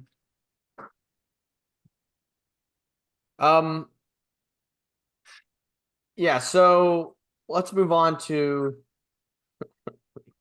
trying to get it. Let's move on to 7th place in the table, which is Newcastle United. This team is a little bit hard to rate for me because everyone's waving at you. Because they were plagued probably more than any other club in the league by injuries. I remember joking about when they played Spurs a long time ago, I called it El Medico, because it was the 2 most injured teams in the league at that point that were playing each other. So Not only I don't know. It's difficult to grade this team. Not only injuries, like I said before, I did put them down as an injury team, but not only injuries, but one of their best players was going through the biggest scandal of all time. Gambling. Yeah, what? Sandro Yeah. Tonali has been missing for his actions. Literally, I think he's And now been out. Guimaraes is under the hot seat. Oh gosh, I didn't even hear about that. But yeah, another one of their great players. But yeah, they've just suffered from so many absences. Like a lot of their defense was struggling because of injuries, and yeah, it's like they've got a decent second team, but it can't keep up with all the games they had to play between, European competition and all that. Yeah, I'm just Yeah. gonna give him I'll give him a C plus. Maybe a B minus actually, to be a little bit more nice, because they had so many injuries. But yeah, Tonali, yeah. So the Bruno Guimaraes scandal right now is that he was also supposedly betting on himself to get like yellows and stuff. And people were kind of joking about it before the news came out. Like he'd get a random yellow and people were like, oh, he probably bet on himself to get that, because it'd be out of nowhere. And now it's like under investigation, and they've listed some specific incidents, which are the exact ones that were kind of joked about online before we knew about it. So maybe he wasn't so discreet about it as we thought. But I mean, I've seen some Twitter threads on him and Tonali, and not Tonali. Actually, I was thinking him and Paqueta are the 2 that are under suspicion for, maybe I'm betting thinking on of themselves to Paqueta. get yellow. I think Maybe I'm I thinking think of that Paqueta. may be who you're thinking of. I've actually, combined them in my mind. I've seen threads of him that are pretty damning. Yes, that is who I'm thinking of. Yeah. The Brazilian connection. But yeah, I'm gonna go with a C just because I don't really know what to give this team. Yeah, I mean, they were in the Champions League and they were shy in that, but yeah, they were also super injured. So I mean, yeah, like I said, I don't really know what to give them. I would agree with that letter grade. And I think, with all that being said, they still had great players perform, like Isak. I think he's in the top 5 of the goal scorers of the season. So he's thriving still. Anthony Gordon got a call up for England, so he's been doing good too. So they still have the stand-up players, and they still ended up getting a European spot, I think. Is that true? No, they actually true. got bumped out of it whenever Man U won the FA Cup. Yeah, right. Yeah, I'm gonna have to get used to it because for so long England had all the spots, but now it's not. So never mind. Well, we didn't lose any spots. No, there's actually more spots available because the Champions League is expanding. So yeah. Well, I'm just saying, like, not too long ago, teams in like 8th were still getting spots. Oh, because we were just winning things. Yeah, that's what I meant. Yeah. But yeah.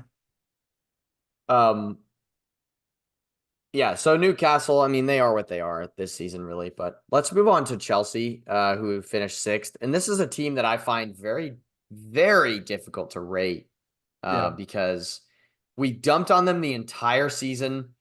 Uh, I mean, they were in with a chance of finishing fifth on the last day. And Reese was dumping on me for having them finish fourth, but they are only 5 points outside of fourth at the end of the day. And they could have easily finished above Spurs on the last day if Sheffield United had beaten us. So, all things considered, a sixth place finish was enough to get Mauricio Pochettino sacked or at least removed by mutual consent, which is another strange decision that we can get to later on.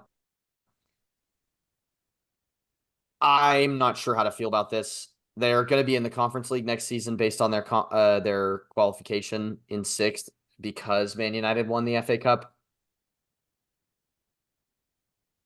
The beginning of the season was very rough for them. They lost a lot of games to a lot of teams that they should not have lost to. At the end of the season, they started to pick it up. They were winning games pretty consistently. They were getting a lot of good results. The third best after New Year's form out of any team in the Prem. Which is what really doesn't make sense to me about them getting rid of Pochettino, because you can clearly see the building blocks from the start of 2024 all the way down to the end of the season where they're winning games now. They have a stylistic identity. They're continuing to improve. A lot of these players who have been brought in from, many, many different locations around Europe and different experiences, are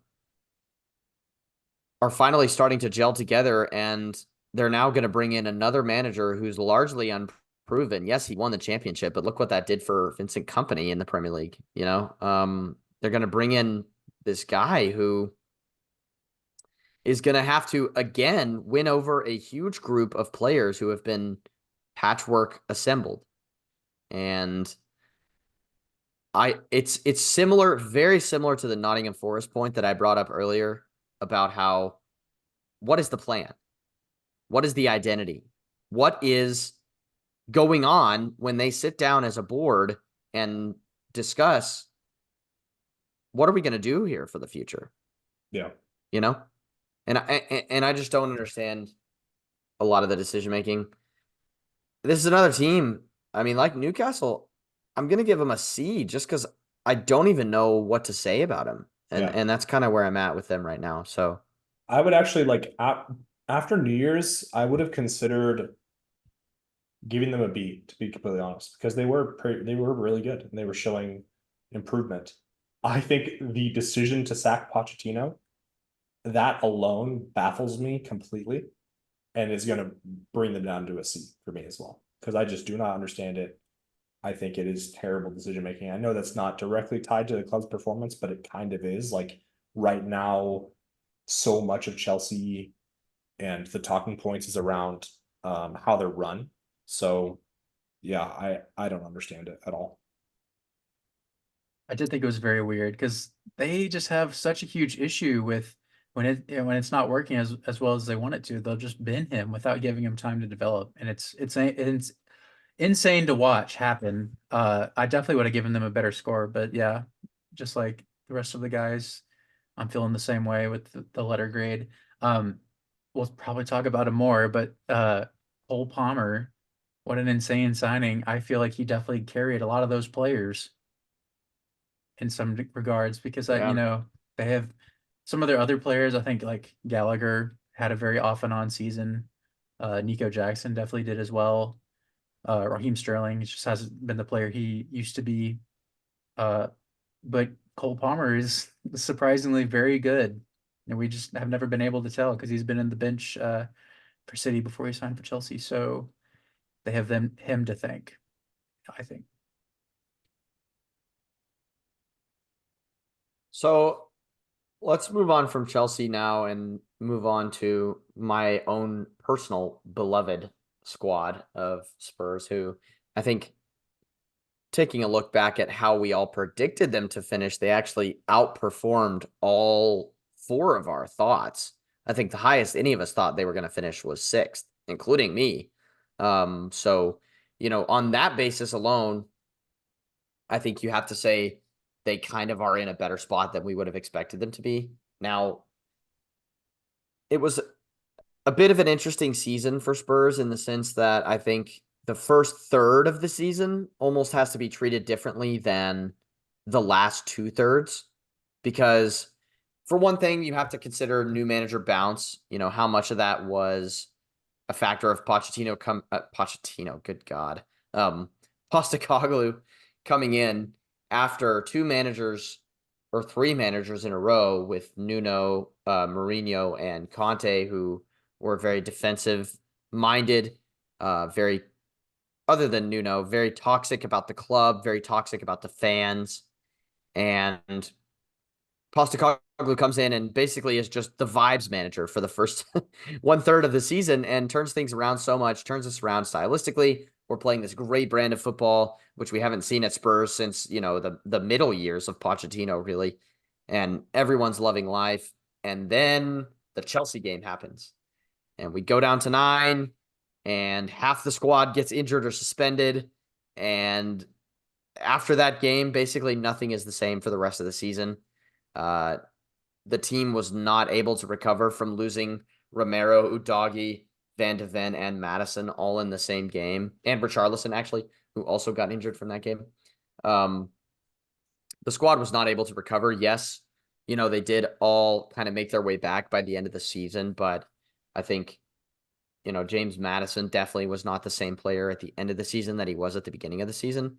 I think Van de Ven probably was. He's maybe the lone exception to that rule, who came back and superseded his injury in that way. Rodrigo Bentancur, who very frustratingly came back from an extremely long injury, and then immediately got injured again by the dirtiest player in the league, piece of shit, Matty Cash.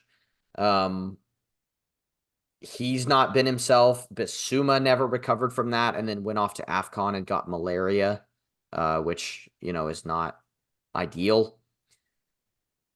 So I think there were a lot of mitigating factors that took place during the middle third of the season, which makes me, apt to forgive that portion of the year. But then the last third of the season, I find a little bit more difficult to stomach, because a lot of the reasons we were losing were things like defending from set pieces, which Postecoglou seems to think is not a problem for some reason or another. And no clean sheets in the last, I think it's 24, 25 games, which, you're never going to win titles or compete for the top 4 in the Premier League if you can't keep a clean sheet at any point. So that is concerning. But that said, we have a huge upside for next season. I think there's going to be a large overhaul of the squad. I think we learned a lot about a few of the players that were on show this season, who needs to move on, who needs to be given a more permanent place in the squad, that kind of thing. As far as a letter grade, I mean, it's very difficult for me again, because I think, imagine you switch the beginning of the season to the end. Like, imagine we have this kind of middling start. There's a lot of, kind of injuries. Players are in and out, a lot of question marks. Stylistically, where are we at? We're conceding set pieces. We're this, we're that. Then in the last third of the season, we get the results that we got at the beginning of the year. I think everyone would be thrilled, right? I think everyone would be talking about, oh my God, Spurs are going to finish second next season or third, but given the way we kind of petered out at the end of the season, I think it's left a lot of people with a bad taste in their mouth, myself included a little bit. I won't lie. I think I felt pretty disillusioned with Spurs towards the end of the year. Postecoglou did his best to piss everyone off by, ratting the fans out for wanting us to lose to City on the last, or, the second to last day, to try to stop Arsenal from winning the title. And you can say what you want about, small club mentality, all these kind of things all these epithets that have been leveled at Spurs over the years. But I don't know. I feel like I just rambled for a long time, and the essence of it is that I'm going to give us a B-, because I think we did exceed expectations, but at the end of the day, we petered out at the end of what could have been a very special season if things hadn't turned out the way they did. given after the Chelsea game. So I think, yeah, B- is a fair assessment for us this year. I'll go with the B. Similar thought process. Y'all exceeded my expectations. Y'all didn't exceed them so far that I'm leaning towards A. But I think for me, my analysis is fairly simple. I think I actually wouldn't, from an outsider looking in, I actually wouldn't say petered out. It's more of like returned to, it was like the great reset. Regress to the mean. So yeah, it's like the great reset for y'all, because I think largely for me, I think there's signs of what like the improvement can be.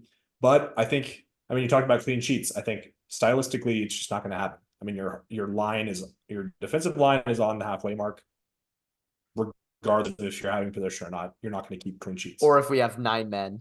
Yeah, for the right. record. So it's like clean sheets is one thing, but I think, I was saying it even when y'all were playing well at the beginning of the year. I didn't really think it was sustainable, at least for where y'all were performing at that moment.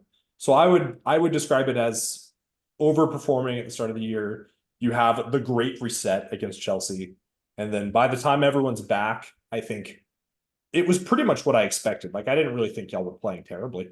I thought y'all were playing where I expected you to be playing, maybe slightly better. So I would give you all a B. I was thinking similarly. I mean, the way I look at it is that, like, Postecoglou comes in, brings a good feel about the club, it wants everyone to be in unison and have a good feeling about the club again. So many injuries happen. There's not really anything you could do about it. I mean, it's just stuff that happens every season, or not every season, but every other season or whatnot. And then all that stuff kind of happened at the end, which was interesting to see, but it's just kind of how you think about it when it's like when you're in that spot, that's just when you kind of feel out your opinion, but not the greatest note to leave the season on. So I would think something like that. Hopefully everyone will be together again at the end of next, or at the beginning of next season.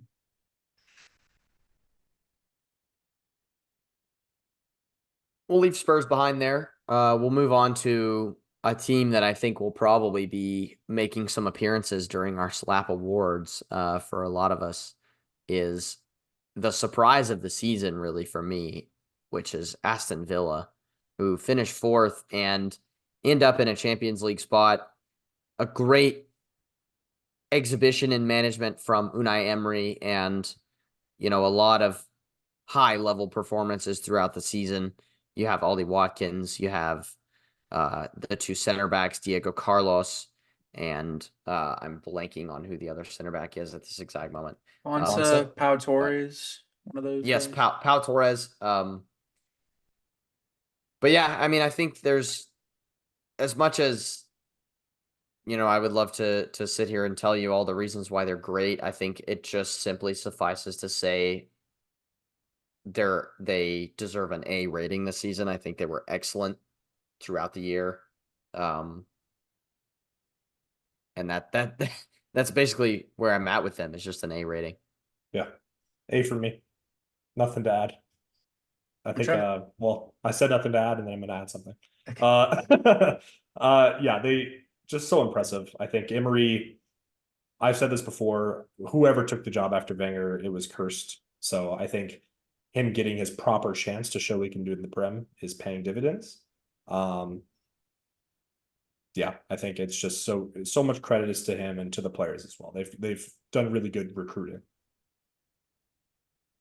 Yeah, I just think Unai Emery is a good fit for Villa. I mean, with all the players they brought in, and just I predicted at the beginning of the season that they were going to be quite the surprise and do really well, but no one really, I think, predicted them to get 4th in Champions League of all competitions. So I just think they're carrying that momentum into next season, and we'll probably build on top of it.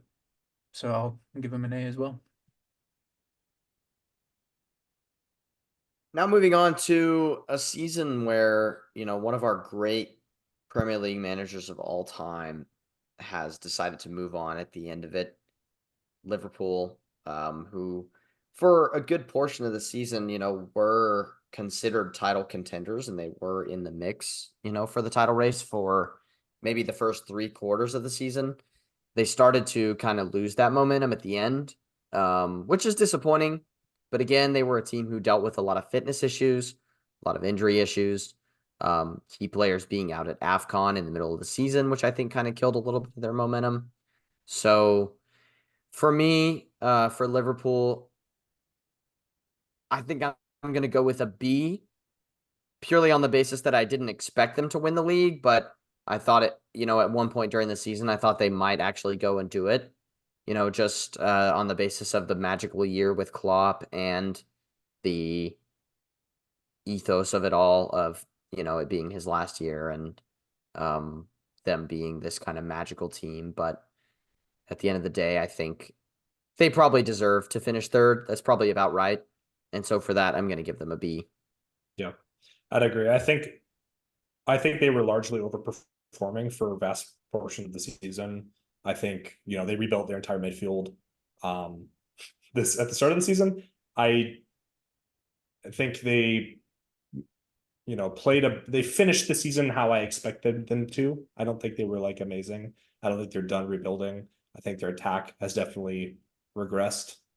You still got Darwin Nunez, who's missing, I think, 30 something big chances. It's like the most any Liverpool player has ever missed in a season. And I think there's a good player there. It's just, yeah, I think they were largely overperforming, and then they kind of fell back to reality a bit. It is a little sad, not that sad because I don't actually care, but I'm sure it's sad for Liverpool fans with Klopp leaving that they didn't win any trophies, because at one point the conversation was, oh, Klopp's going to finish with the quadruple this year. And then they didn't win any. But I think they were overperforming. I think they finished about where I expected. So B for me.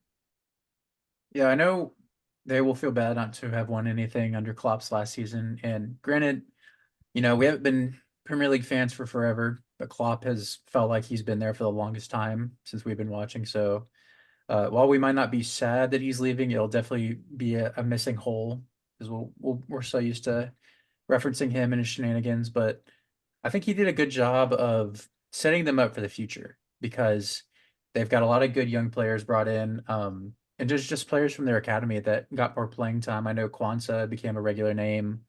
I think his name's Connor Bradley. Started making Connor a few more. Bradley, yeah, I was gonna Yeah, bring him up. he's gonna bring he brought a few more appearances there at the end, and Curtis Jones still getting some appearances. So like, he's getting these players prepared for more time and stuff like that.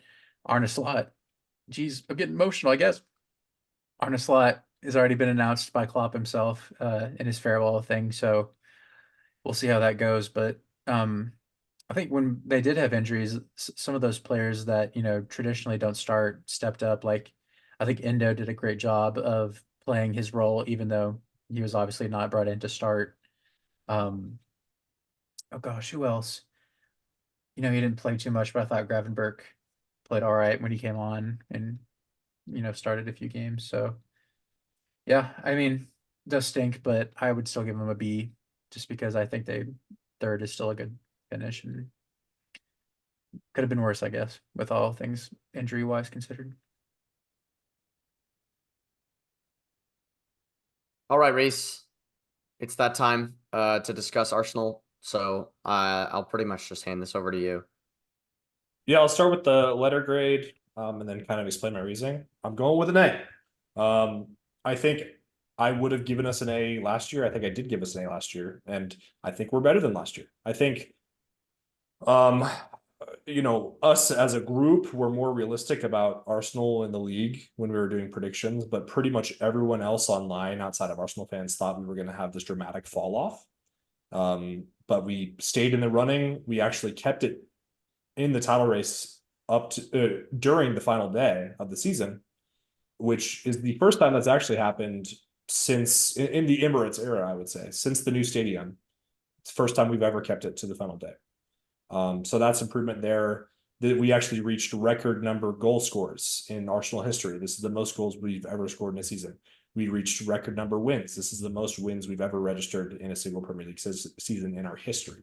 So Arteta continues to improve the team. I think we're only going to get better from here.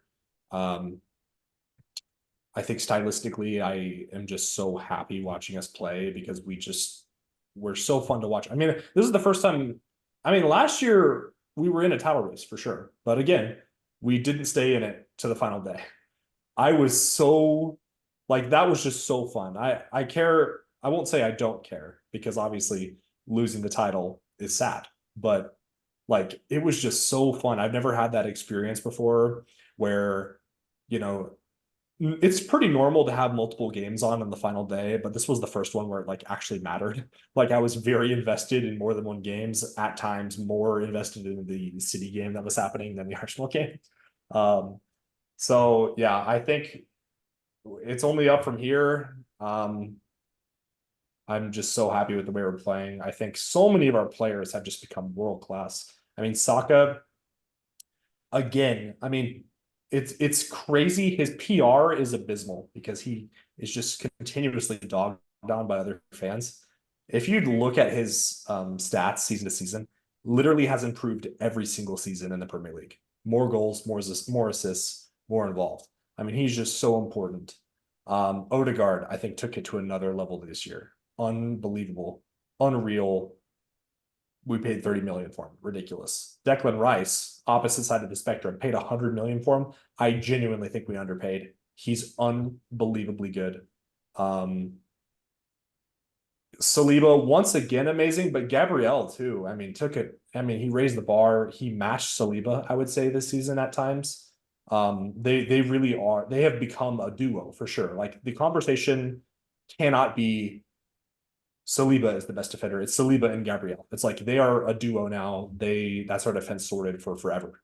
Ben White as well. I mean, David Rea as well. He's actually so funny because just like statistically, he seems terrible, but it's because he didn't face like any shots this season. But I think so much of that is down to I mean, there were so many questions when Arteta decided to displace Ramsdale for him, but the conversation I've seen, at least among Arsenal fans and like people who analyze that kind of stuff, is that a large reason why he faces less shots is because he prevents things from happening before they become an issue. I mean, he continues to be one of the best at collecting crosses. He's definitely way better on the ball than Ramsdale was. So yeah, I think I'm excited. I'm excited for the next season. However, I will say now, because I said this at the beginning of the year, I did predict us first, and then I kind of gave a caveat and said, realistically, it's more like second, but I have to just back us to get first. And then I also said, and I will stand by this, that I expect us to win it, I think at the time, because this was the beginning of the season, in 2 years or 3. So I think next season, the expectation is for us to win. That is my expectation going in. This year, I really did just want us to keep it competitive to the final day, which happened. But next year, my expectations are raised. And I think that's appropriate because we continue to get better. So. I'll go next Yeah, then. I don't have. Oh. Yeah, go ahead. First of all, I'll say I'm going to redact what I said about Liverpool. They did win the Carabao Cup. So I just totally forgot about that. I forgot about that. So he did win one trophy in his final season. But I was thinking, I agree with what Reese said. I think, obviously scoring more goals than ever before is great. Team's feeling good right now, I'm sure. I do, however, think that y'all need to take advantage of some of these other trophy opportunities, even though I know that's not your focus. Because I think, Carabao Cup, FA Cup might not be the final point, but your team is so good that you should at least be winning one of those. So I was thinking more of a B plus. I'm gonna go. I mean, I don't have too much to add to what Reese said. I thought it was a pretty comprehensive breakdown. I'm gonna go with an A minus. I do think an A is probably a fair grade. I think losing the title is disappointing. Of course, they've been in. Y'all were in the race the whole season and didn't quite manage to win it. And in some aspects, it's disappointing. But then in another aspect, Man City lost one game since October 9th. They lost one game between October 9th and today. So, how do you compete with that, right? And how do you compete with a team that violated the financial rules of play 115 times, right? I mean, you can't, So in some aspects, as a Spurs fan, I love to dog on Arsenal and say they bottled it, but I don't really truly believe that to be the case. So yeah. Bill. Let's move on to Man City, and I don't necessarily know that we need to have that much discussion about them. I think it's the same old, same old. It's 6 Premier Leagues and 7 seasons. It's an A for me. And that's basically all you need to know. I don't really have that much to add. I want to A as well. I want to go back to what we talked about kind of in the last season review. We kind of talked about how Holland was going to do in his next season, and would he be able to maybe score as many goals as he did his first season? Obviously not the case. He scored a lot less, but still ended up with a golden boot. A lot less and got 27. Which is crazy. Kevin De Bruyne came back and, was looking like his old self. They're bringing in, still messing with financial fair play, but still bringing in players who can make up with the squad and bringing up some youngsters. I know Rico Lewis and Oscar Bob are those academy players? Yeah. So they're making more, getting more opportunities in the league. So I think they looked better last season, but still being able to come out on top with all the questions in the air and about Holland and just with injuries, I think is still an A-worthy season, I guess. Pep rumored to be leaving after next year, so that was another thing I was going to bring up. Last God. What do we think he'll do next? Do you think he'll go get another job or retire? Probably, retire or national team. Yeah. Yeah, maybe he'll. But go I don't think he'll manage another club. Yeah. I think national team is a good shout because I feel like he's won everything under the sun in club level. Yeah. And I feel like Spain is always the Spain job is always he's Spanish, right? Yeah. Yeah, I feel like the Spain job has always been up for grabs. Like the opportunity to manage this country maybe would be the only thing to keep him going at this point. So we'll see. All right, awards. Yep. Awards, and in the interest of time, just to keep everything on track, and I know Reese has got places to be later on this evening. Let's do kind of a lightning round session. Just give your name and give a couple sentences worth of explanation, and then we'll move on to the next award. I think. Yeah, I mean, generally our explanations should be evident based on our letter grades. What we've already discussed. Yeah, for sure. For sure. So let's start with manager of the season, and I'll go with Reese first on this one. Yeah. I tried to give a pick and then either one or two honorable mentions. So I'm going Arteta for my pick, slightly biased, but continue to press. Honorable mentions, Emery and Iraola, which, we kind of alluded to. So no surprises there. Unai Emery. Champions League. I actually, against my better judgment, have given it to Mikel Arteta. Also, partly because I gave Aston Villa a bit more love throughout the awards. I wanted to kind of spread it out a little bit. And I think, again, as much as I slated him before now, Arteta's actually done an incredible job with Arsenal. And I think, he's got them on the right path, as annoying as it is to me. But player of the season. For me, this is where I came in with my Villa love. I've actually gone for Ollie Watkins with a below deck shout for an incredible performance, goals, and assists. I retweet that, but next to it, I put Cole Palmer as well, just because I feel like both of those players had an insane amount of goals and assists. It's the same here. Ollie Watkins was my pick.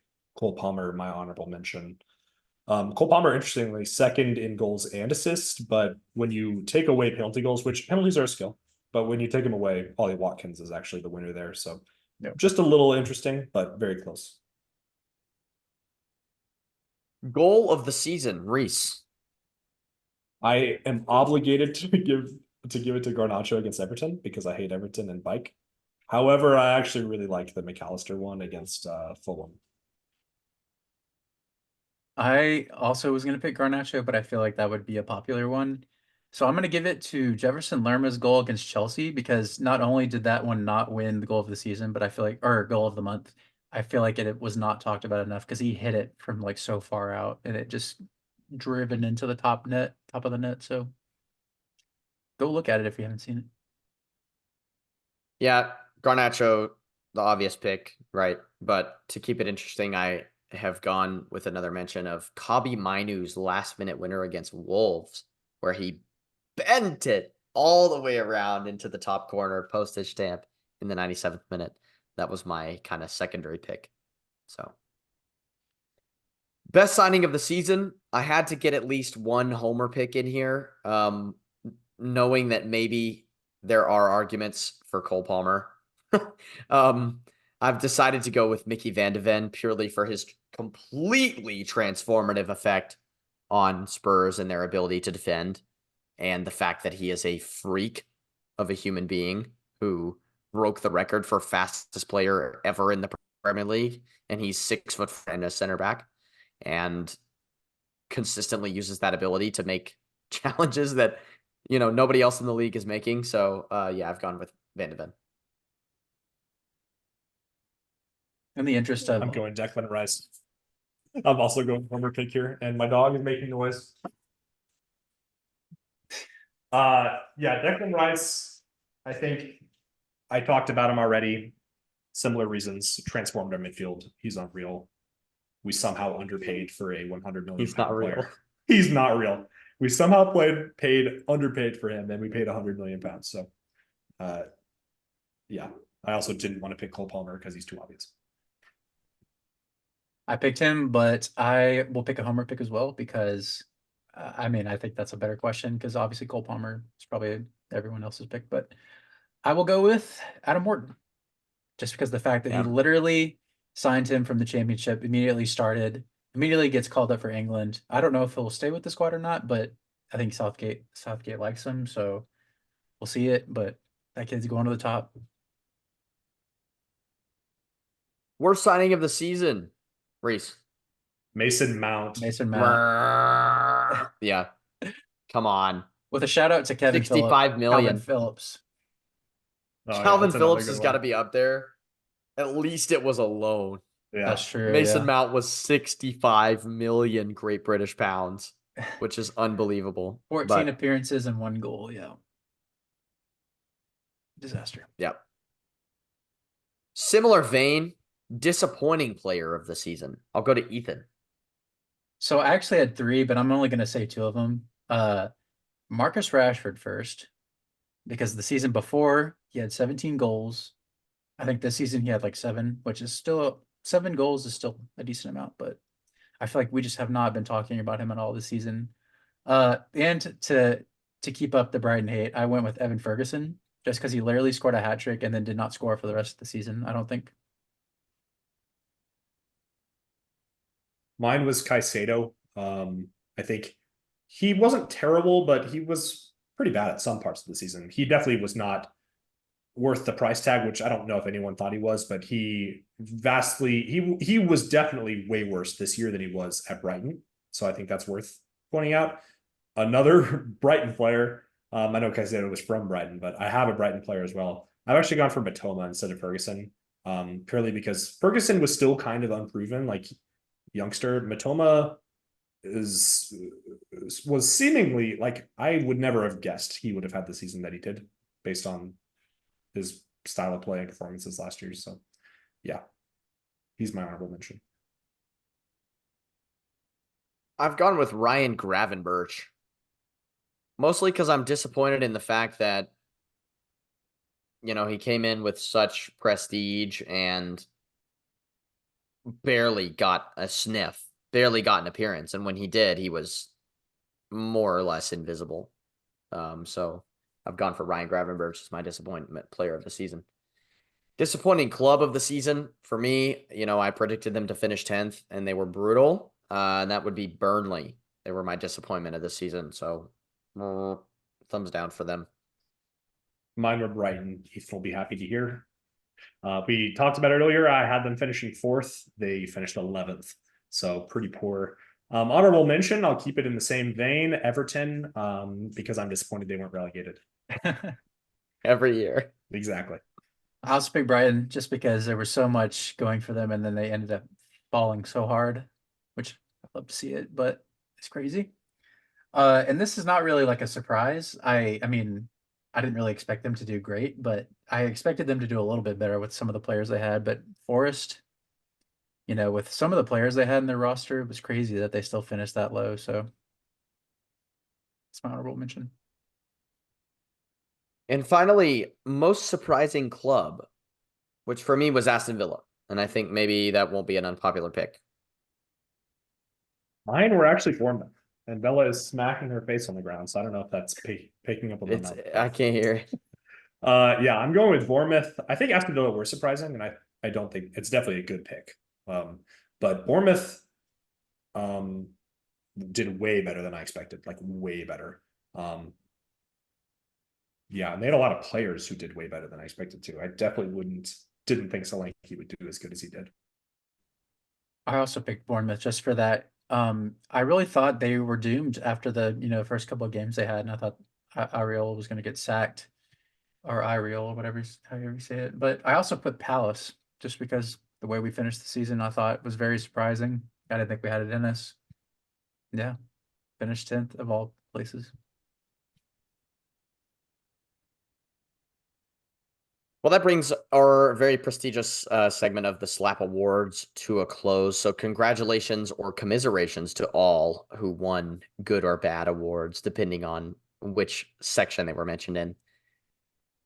That also brings to a close our coverage of the 2023-24 season. Even though there was a 3-month gap in that coverage, it still does bring it to a close. We once again want to reiterate the fact that, next season we will be back much stronger. We will also, of course, as Josh mentioned while he was on, be across all the action in the Euros and the Copa America, which the United States is hosting and taking part in this summer. We will be sure to get across that action. And other than that, gentlemen, I just want to say a big thanks to both of you for coming on again, in spite of it all. Ethan, thanks for coming on, although I'm not sure we could have stopped you after a while. You would have started your own podcast to talk about Oliver Glasner and Crystal Palace after a while had it been necessary. So thanks for sticking with us and coming along. No, of course. I'm very thankful that I was in a position to watch my team do that well compared to how we were doing. So the fact that we're doing it now is just all the things that happened in that time that we were away built up to a really nice moment of speaking about it at the end. So, yep, I'm glad we're back to it, and I'm looking forward to all the coverage of the summer stuff and then back to Premier League action next season. And Reese as well. Thanks for joining us again after all this time. Yeah, I'm glad we could finish out the season, just get one final episode out. Hopefully same time next year, I'll be talking about what it's like to be a Premier League champion. So, and thanks to you, the listener, of course, for coming along after all this time. As I mentioned, and giving us a few hours of your time to listen to us bring this season to a close once and for all. We will, of course, be across Premier League action next season in season 6 of SLAPcast, believe it or not. So, all right, let's bring things to a close, ladies and gentlemen. We hope you're all staying safe, staying healthy, enjoying the Premier League, but this summer, enjoying the Euros and the Copa America. And it's a goodbye from us.